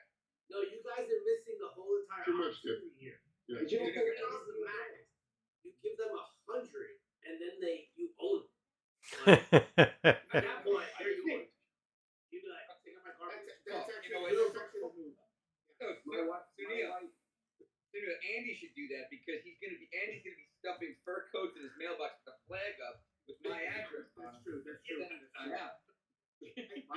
My wife also puts a basket for all the delivery people, including our posties, a little basket with snacks, waters. When? That's nice. In the whole summer. month of December. I could take a video right now. I can Okay. show you. No.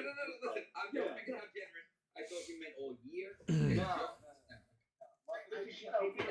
a beautiful move. That's a nice move. Between Thanksgiving and Christmas, pretty much. And then you do cash. And listen, that's for anybody that delivers. That's for, Amazon or whatever these deliveries. By the way, if I did that, the amount of deliveries is a grievance that I've gotten in the last month, I would have had to buy 16 cases of water, I think. Not everybody takes it all the time. Yeah, I know. So that's hard. They don't. And the $20 is for my United States postal worker. That's what that's for. Right. And so do you have like a basket outside, or do you individually give? No, it's outside. It's like, take what you want. She puts a little sign, thank you for the delivery, take what you want. I've never heard that. That is an unprecedented move. I like it. Very nice. She stole it from somebody else. She didn't invent it. So for all you suburban people, like, would you ever put a porta potty out on your front lawn for the mail carrier to use? By the way, great question. Where do posties pee? We normally go to if we find a pub on your end. There's normally a pub on not So too you far away. drink and pee. No, Same time. no. Huh. Yeah, we don't drink on duty, but I have to say, as I work in the city now, there's plenty of restaurants and things, and you do feel the relationship. I will say Not going in the garden. I mean, I'll pee anywhere. You know that. Yes, you will. You'd be a great postie. I peed on the couch a little while ago. I didn't want to get up. I will say to follow up on Sunil's like $100, just get it out of the way. That is a really good strategy. Like, if you go to a wedding, this is the way to go. Like you go up. First of all, first question you ask, you go to the bartender. You say, "Are you going to be here all night?" Because you don't want somebody who's going to Laugh it down. siphoned in. You go right away. Look at that. Are you going to be all night? You get a yes. You say, "Look, I'm going to just throw a 20 in your jar. I want to put a buck every time, and I'm just going to throw it now and get it out of the way." And when you do that, they know you as a like legit tipper. And But then so the do next, you, Guar, I love it. Do you Please. give this very long speech to the bartender? no, I just say, "Are you gonna be here all night?" Yeah, And he goes, "Yes," and I go, "Here's a 20. I don't really feel like tipping the rest See, of the night. Just take it." I agree with your methods, but not your tactic. I throw the 20 in and I just look at him. No. And All we you know. say is like, No, you gotta, yeah. Like, Andy, you're right. Andy, Sorry. Andy, I'm pulling Andy in. Pulling him in. Yeah, So I'm going to interpret this. So Guar, you take an email and keep on responding back and forth. Mike, you know the person's name. Right. Right. You get to know their name. But Yeah, Guar, I love the No. Joe, I'll be like, Joe, this is for you. Here's the thing. You go, "Are you gonna be here all night?" And they go, "Yes." And you say, "This is for the rest of the night. I want to come here every time I drop a ball." They go, "Great." And then the next time you roll up to the line, doesn't matter if you're at the back line, whatever. They have your drink and they just put it on the side, and like they know your drink, and they just move it, and you just go up and grab it, and they go like, give you a little. Yep. And that's it. Yeah. That's the best. So, in any way. So Guar, that like Indian people know how to do bribery, and what you're showing there is next level shit. Like, Huh. like if you're gonna bribe, like you have to make sure it counts and it's the people that you can absolutely depend upon. So like, if I'm in an accident, I need surgery, like I'm putting 10 grand in Bebo's pocket. Like, So Before you get the results. Do you tell him why?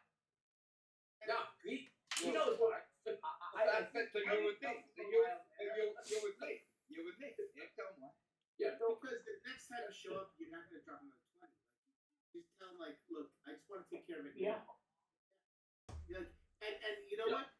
What does TIP stand for? To ensure proper service.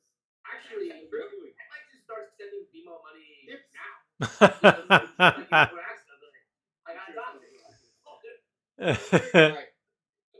Alright, guys, I'd like to interrupt and say, guys, happy holidays, Merry Christmas, happy I'm going to bed. Happy Festivus. I gotta be up early. Mike, any grievances before you run out? No, remember, you're off all next week. I'm off on Friday and then all next week. So tomorrow's my last day. Hey, congratulations, Soda. Love you, Zoda. No grievances. Pleasure. Later. Guys, Bye, Mike. enjoy it. Let's go, Matt. Yes, let's go, Matt. Alright, Suma. A lot of things are coming over. A lot of things over here are going like cashless. So it's the tipping because Mike's froze. Or was everyone froze? I'm not frozen. You're good here. Yeah, I don't have videos for half the people, so. Alright, Sumu, question. When Sunil looks at you and your wife's Instagram photos and realizes that Nottingham is a place he wants to go to. Will you let him stay at your house? And does he need to tip everywhere he goes? I would say not. You don't tip at McDonald's or fast food. That's just only morons. Oh man. You get to a restaurant or things, then it's you feel you've had a good day. Yeah, they do get a normal wage. They don't rely on tips for. It's not the same as over there, but that's it. You always, if it's 20, like if it's 100 quid, you put £20 down because if you spend a life meal, you probably spend 40. Don't be very. But I've never seen when we get to America, the service is like coming anything you need. It's fantastic, but I assume that's because they want to push out their wage, don't they? Absolutely. Yeah. Yep. So just, I know we're deep into the show here, but Neil brought it up, and I think I'd like to follow up on it culturally about how Indians are masters of bribery, and I would Oh, I would say he that did bring it up, by the way. He did bring it up, then, Bob. So I'm only following through, but in my experience in dealing with Indians, I do feel that it is a cultural thing that they are quick to bribe as well as very hard negotiators. I think that if I am with an Both are true. Indian, if I am going to issue a price to an Indian, I Yeah. will add it knowing You know they want to come they're, down. they're going to want to come down, even if it's an official quote of some capacity. You always overquote. Because culturally, I feel that is going to be the way it is. Neil, is that an accurate way to play it? You're absolutely right. First of all, they know what your fair value price is. They do. And when you give the quote, they know what you're putting a spread on top of. So automatically you're signaling to them, all right, okay, like they do their research, right? And so you're right, they're hard negotiators, but they also will give up. Actually, I'll tell you a funny story. So I remember renting an apartment in Manhattan, and the broker was Israeli. So the only people that Let's negotiate not talk about those Israelis. Oh boy. the only people that negotiate as hard as Indians are Israelis. And I remember he and I like looking at each other after I saw the place.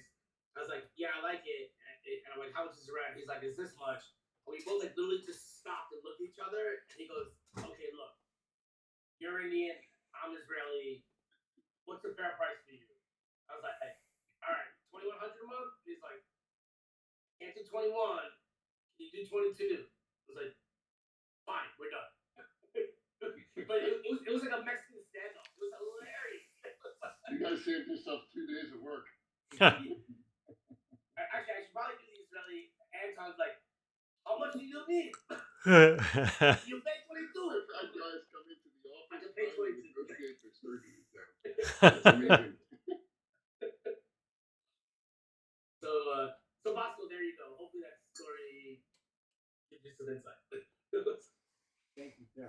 All right. Back to the tipping. There's a couple places that we go pretty regularly, and once I realized that we were going there a few times in a row, we would see the same waiters. So at some point along the way, early on, I tipped them heavily one night. This guy's named Steven, and it makes it makes a statement. And then every single time we've come in after that, he knows.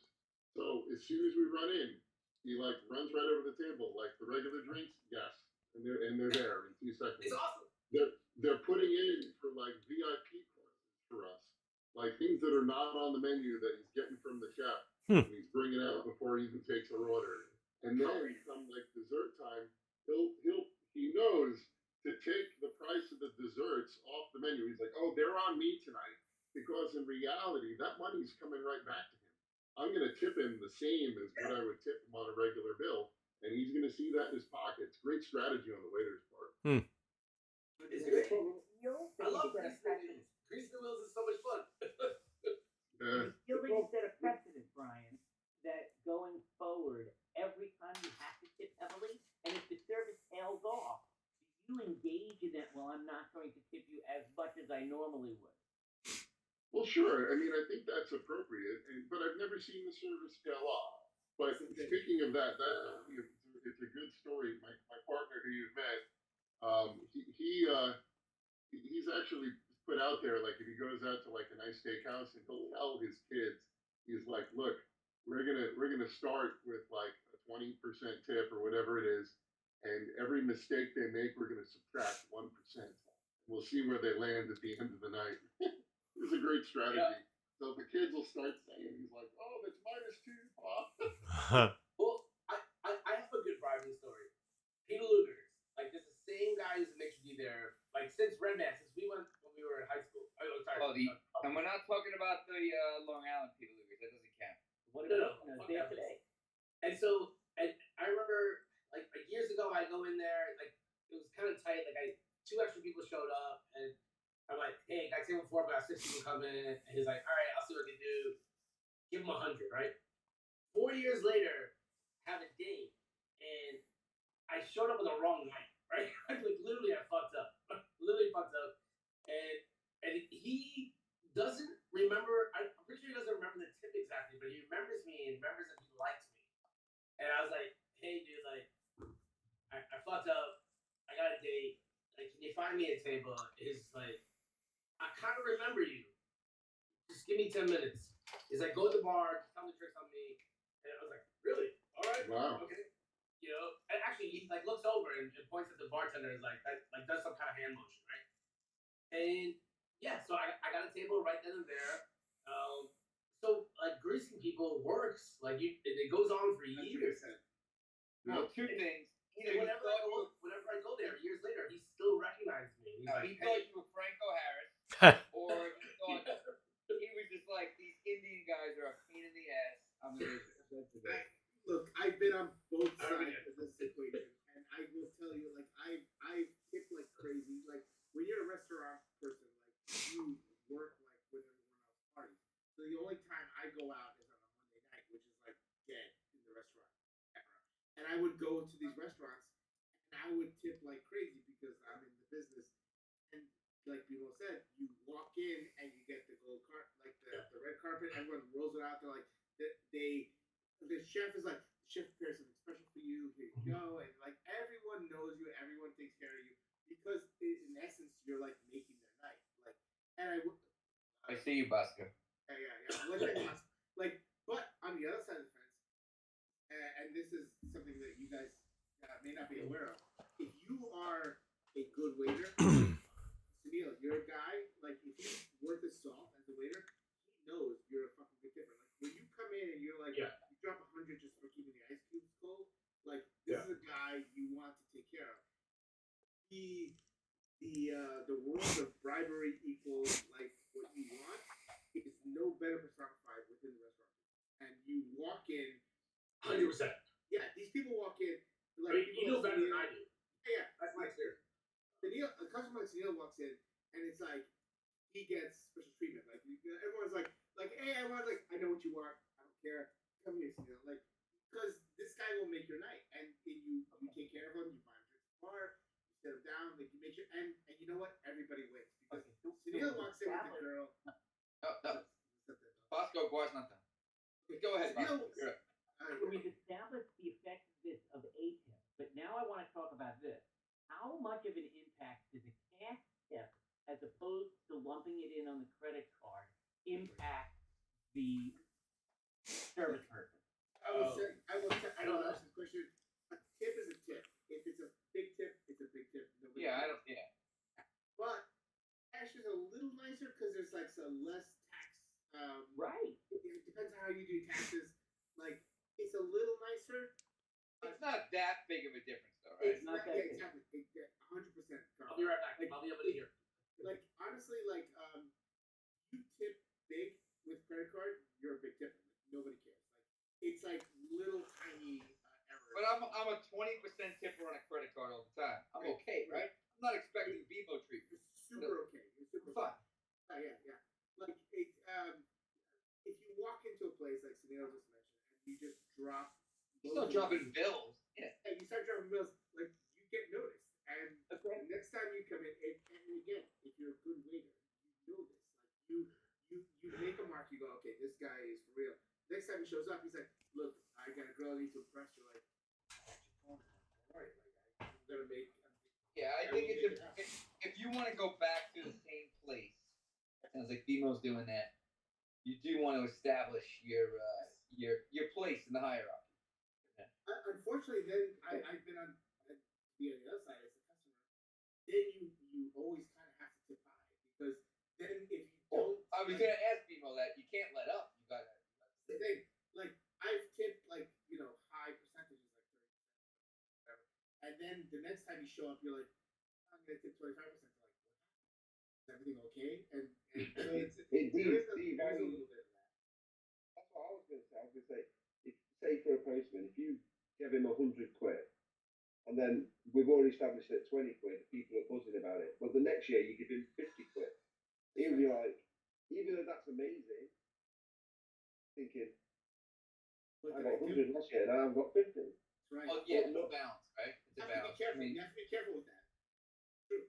Well, I'm very careful because I'm cheap, so I never go too high. But I never want to. My paranoia is my worst fear is that, and I probably dabble with more just with my lifestyle with more bartenders. I never want to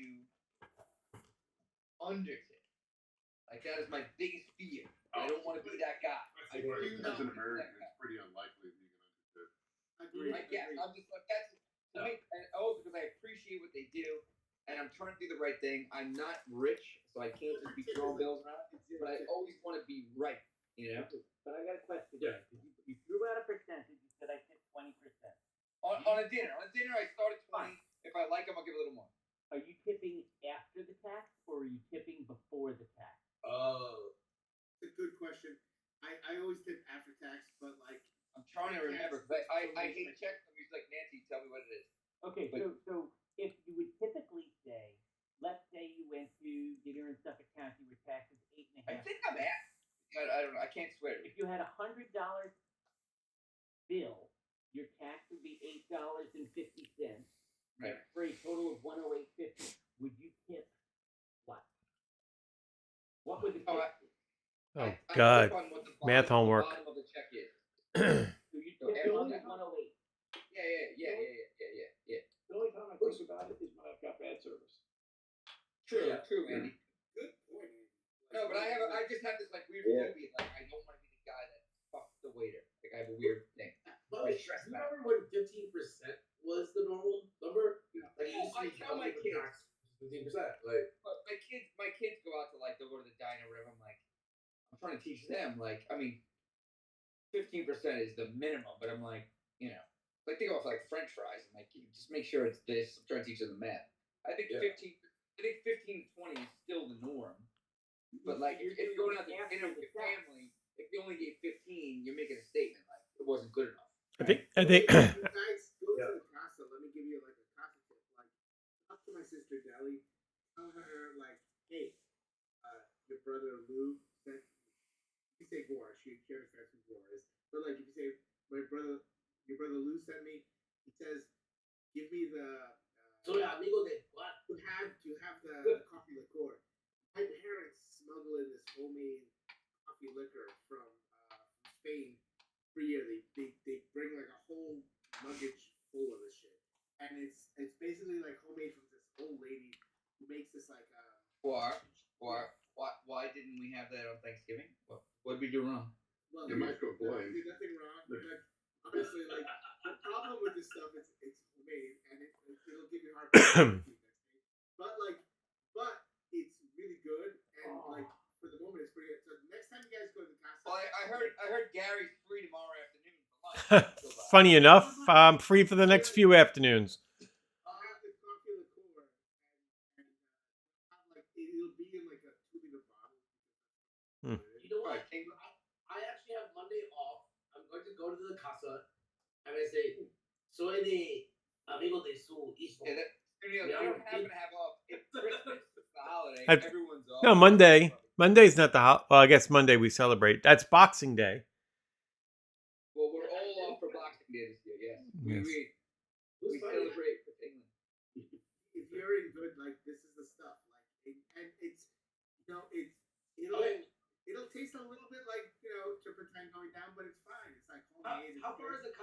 train station?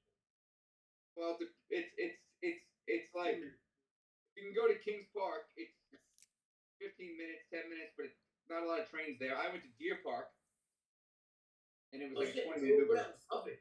Okay, wow, far out in Suffolk. Yeah, Yeah, you it's can not. get a It's river. not. It's nowhere near like the rest of the United States. It's almost. Yeah. This is like Saline Land, Port Jefferson. It's almost in. No, like there's New Caledonia, and then Australia, and then there's Suffolk County. Yeah. We're neighbors with Gar, basically. Yep. So Sumu. Just imagine if you were east. Yeah. Oh my God, that's Zoda left, but that's the worst place in the world. Hold on. I do want to throw one thing out to Sumu. If you come next year in the fall, I will pay for a ticket to a Jets game so you can watch some man football live on me. You gotta bring it. You gotta bring his wife too. Don't keep that. All right, 2 tickets. If I'm gonna brag, I'm gonna brag right. And then I should probably go. Because I know them well. So 3 tickets. You gotta buy 3 tickets. I'm in. I'll take it. Nope. Oscar wants a ticket. Nope. Fucking Good. I'll head out to New York. Oh boy. You get a bus. This would be good. All right, great. Also, I think Andy just showed a picture of me. Oh, sorry? I got a bus guy for you. Like he's a limo driver and he's got like Perfect. Quad. And Is he Galician? He's a giant Is he Jets Galician? fan too. Like he's a giant Jets fan. All right. Send Sunil the bus information. Andy's putting up. There's Oh, Red that's me. Man digging. Oh my god. That's me right there, kid. That's me right there. I'm not seeing it. For a child. Oh well. Aren't you on your super PC, gamer PC? Most feeds are not working. I only have Sue and Den Bob. Well, my iPhone is working phenomenal. So All right, then. By the way, public service announcement. The only phone I own is my work phone. You didn't have to give it back? I'm going to get this back. So there will be, if you do not receive a message from me in the next week with a new phone number, we're no longer friends. You know what? It's a purge, and I think it's going to be fantastic. I'm looking at you, Bosco. I'm just letting you know it's close. you're on the list. My favorite early GarCast episode. Like Bosco was like, I remember like at Redmond, like you said this, and Aaron was like, I fucking agree with this guy. I'm sure it's a gem. Go ahead. You said, I don't need any new friends. Like I have enough friends as it is. And like Gar's like, you've got Guar, you've got Death. What else do you need? Like, and you're like, I'm done with the making friends portion of my life is over. I did say that, but you know, every now and then I get reminded that I'm wrong. Look at this cast of characters. Yep. Look at this cast. Look, I love that, and like I'm sure this will be part of the purge. You'll be like, I don't need you. I don't need you. No, it's true. It is true. And by the way, I'm all about. I certainly replaced some friends. All right, Sumo's here. I like him. I didn't know Gar. I like him. Bimo, I just getting to know. I'm already offering to put money in his pockets. Bosco, I still don't like.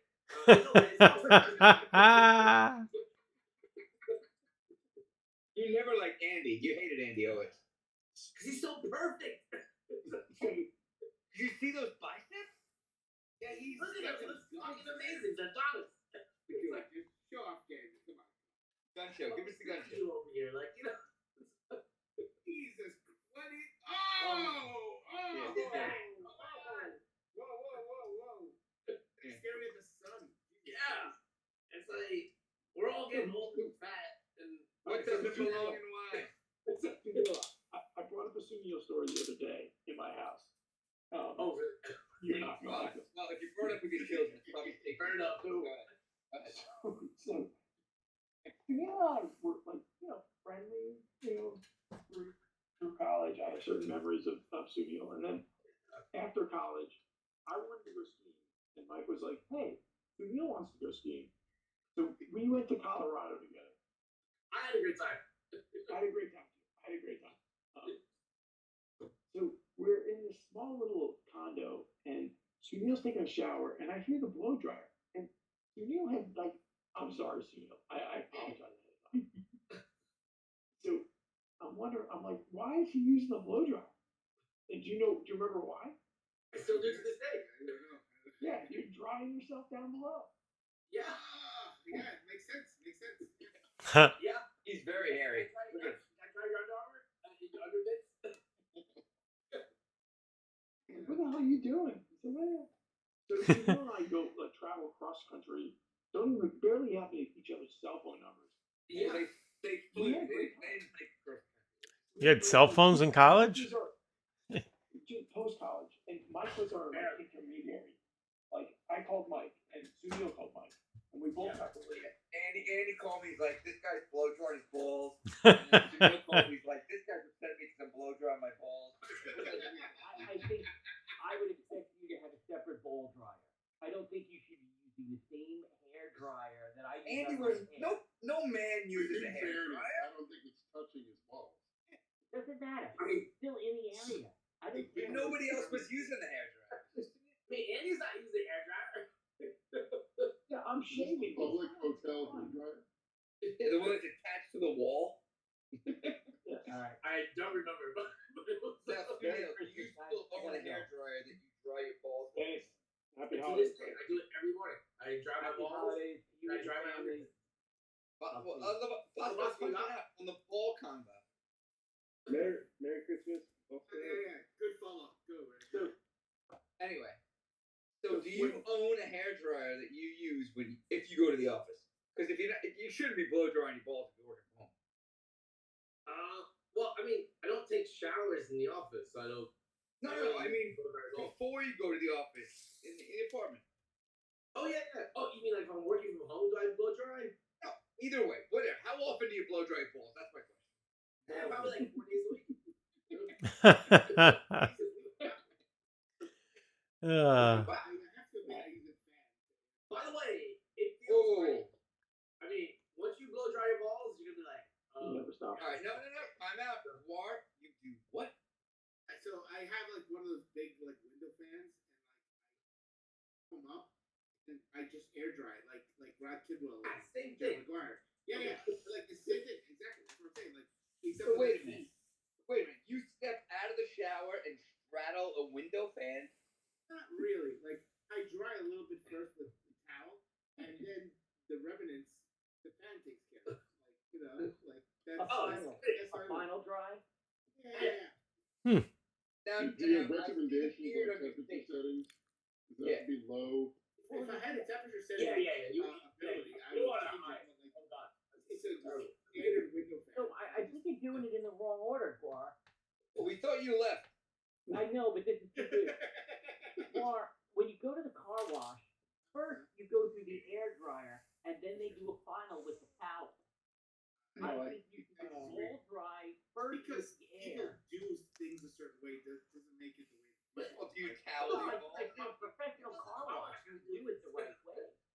I towel and then get the remnants. Like you have a little bit of water and you need that completely with the weight. That's what I go with the fan. So my post shower activity, I go towel, bathrobe. And this is a good topic because it was a side conversation with the Gar. Gar, Yes. I hear from you. Gar is anti-bathrobe. I think bathrobes are for old men.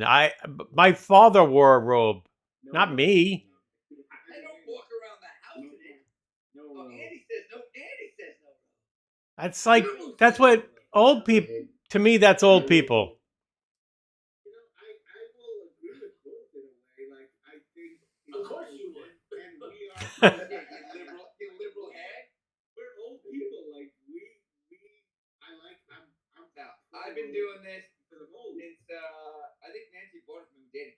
I was love gonna say, this is it towel off robe? in the shower, towel off, boom, throw the robe on. The robe is on me for like a minute and a half. But it's the walk from the bathroom to the bedroom with the robe on. I just put on a pair of shorts. You have shorts available in your shower? I wear shorts to the bathroom. I undress, I shower, I put my shorts back on, I walk out. You put dirty shorts back on. No, regular shorts. They're not dirty. What do you mean? You have a shrobe. I have no underwear on underneath them. I just wear my shorts. No, it's dirty. You're putting dirty clothes back on. No, they're not dirty. Okay. I'm I out. mean, your robe is probably dirty. Like, Yeah, you probably never wash the robe. It's good seeing you. Happy Emo Festivus, out. everyone. All right. All right. Later, beam up. Later, Den Bob. Sorry, take care, guys. Bye. I guess we should start to wrap this up, huh?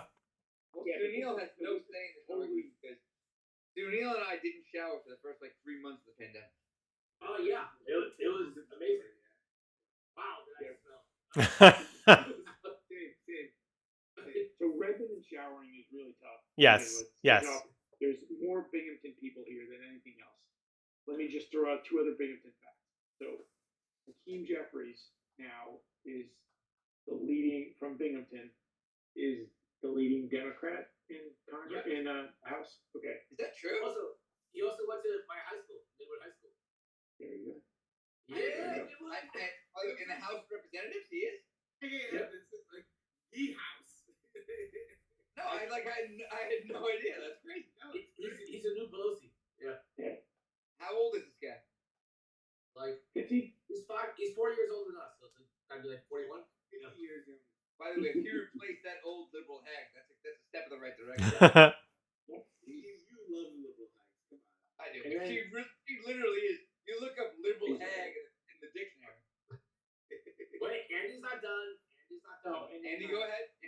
the employment lawyer was Sherry Goodsite, who was from Shenango, who I may have hooked up with. Whoa. If you need- Boom. Sherry, give me a reference on Sherry. You know I know who Sherry is. What do you want the reference for? So she's an You employment know I lawyer. remember everything, so give me something I remember. Like she had pretty big tatas, I remember, right? She did. She lived next to us too. Last New Year. She's a year younger than us. Her roommate was Leslie. Give me a point of. Oh, you hung out with the younger people. He did. Alf Yeah. A5. Wait, she was friends with Yeah. Alf? Say it again. She friends with Alf? Who's out? Alf was David. No, A5. So she was a year I know, younger but than us. Yeah. Give me a name I would know. By the way, Woo Robin and I were exchanging Facebook messages yesterday. Oh. And she's in Aruba, and I was like, I'm gonna be in Aruba on the 28th. She's like, we're leaving on the 27th. I almost hung out with Woo Robin in Aruba. I gotta say, like, That's good, man. my impression of Andy before this spectacular was Festivus spectacular was like really high, and it somehow has gotten higher. Like he is like, The legend grows. yeah. Tim was throwing fingers in the air. So No, that was just to say. So, like for myself, like it was only like something I realized like many years later on about being like a minority where like you have no one else around you. So I look back on Binghamton, it's like the Yids, the Guineas, and the Mix were all like hooking up with each other, but like I had none of my crew, right? So like they all could like hook up and fuck each other, but it's like extra hard where like you're not part of one of those three, Yid. You should have went to college in the woods. Like, man, it's like tough. Like, Nice. like, Tip to ensure proper service. Tip to ensure proper service. yeah, like I was like jealous. Like if I was a Yid, a Mimic, or a Guinea, like it would have been great. I would have fucked all the time, but you're not one of those. Andy's points are fun. Andy's points are great. It's bringing back I memories. gotta say, Andy is freaking amazing. Andy just, bro, like I love you, man. Like you're amazing. Go ahead, Andy. What else you got? He's got more. That's all I got. That's all I got. Super Bowl. Andy gave my best man. He's my best man at the wedding. Just Why would we be? Yeah. Oh yeah. Great wedding. Great wedding. And he gave a very good speech, which I think he read on the GarCast once or emailed it in, or parts of it. And despite his having to be drawn into discussions, he has a lot to say, and you have to just listen. The key to Andy is stopping to listen. You got to stop and listen. I think that's Smell the And coffee. I'm not working tomorrow. I took the day off, and I drank more than I expected. So that helps. There you go. You know who else? You know who else is not working tomorrow? Halfway done. The guard's not working. I'm not working tomorrow. Gar, whatever you need, buddy. And I drank half. Thanks, a bottle of Andy. whiskey. You know who's going to work on an hour? Redmond. Sue, you're a star. Sue, I'm gonna go to England and visit you. We're going. I warn you. I warn you. He'll see your wife's Instagram photos. Neil, tell me when that happens, and I want to be there too. You want to join? All right, we're going. We're totally going to a Forest game next year. Well, tell you what. All right, boys. I think we should probably wrap this up. Okay. Gar, take us home. Hold on. I think Sumo wanted to say something. I did want to hear that. What I was going to say is, when I told my wife about this Festivus, and I said, oh, they've moved it, because tomorrow we're on strike. And I said, oh, they've moved it to today, and I'm at work. She says, you've got to go. You've got to go, because when we go over there, they might not want to see us. By the way, your wife is lovely. She is. I love when she has reached out a couple times to us. Maybe she's hitting on me in the go. I don't know. Be careful. But she said, she was reading a book, and she came up with that phrase, drag through her head backwards. And she said, oh, I sent that to Mike on Instagram. Yeah, she did. And I'm still waiting to use it at the right time. My makeup was like dragged through a Christmas tree backwards. Sue, if you choose to come to America, stay with me. No. Don't go on the island. There are animals over there. And we'll have a great time. He's right. He's 100%. No. If Sumo comes here, it's mandatory that him and his wife at least spend one night in my house. Then he can go to the. He's not going to the Den of Sin in Smithtown. Oh, the basement of sin is always open. Yeah. But black light fucking massacre. No black lights allowed down there. We do Just go to the front. we do strobe lights. Do strobe lights, not black lights. I do live a block and a half from the Fernwood, so that is as we go. You can ride your bike home from the Fernwood. None of you have to do anything else. You're all listeners of the year. You have to do nothing else, but it's great that you all made it. Fantastico. Andy, I'm glad we did it. This was all for you. Gary actually faked the death. He faked the death of his friend's mother. That's Actually, it. True story. And oh, by the way, Gary really didn't get fired, and I didn't quit. That was fake. we just want to fuck with them, Bob. So happy Festivus. Until next time. Happy Festivus. Be garific.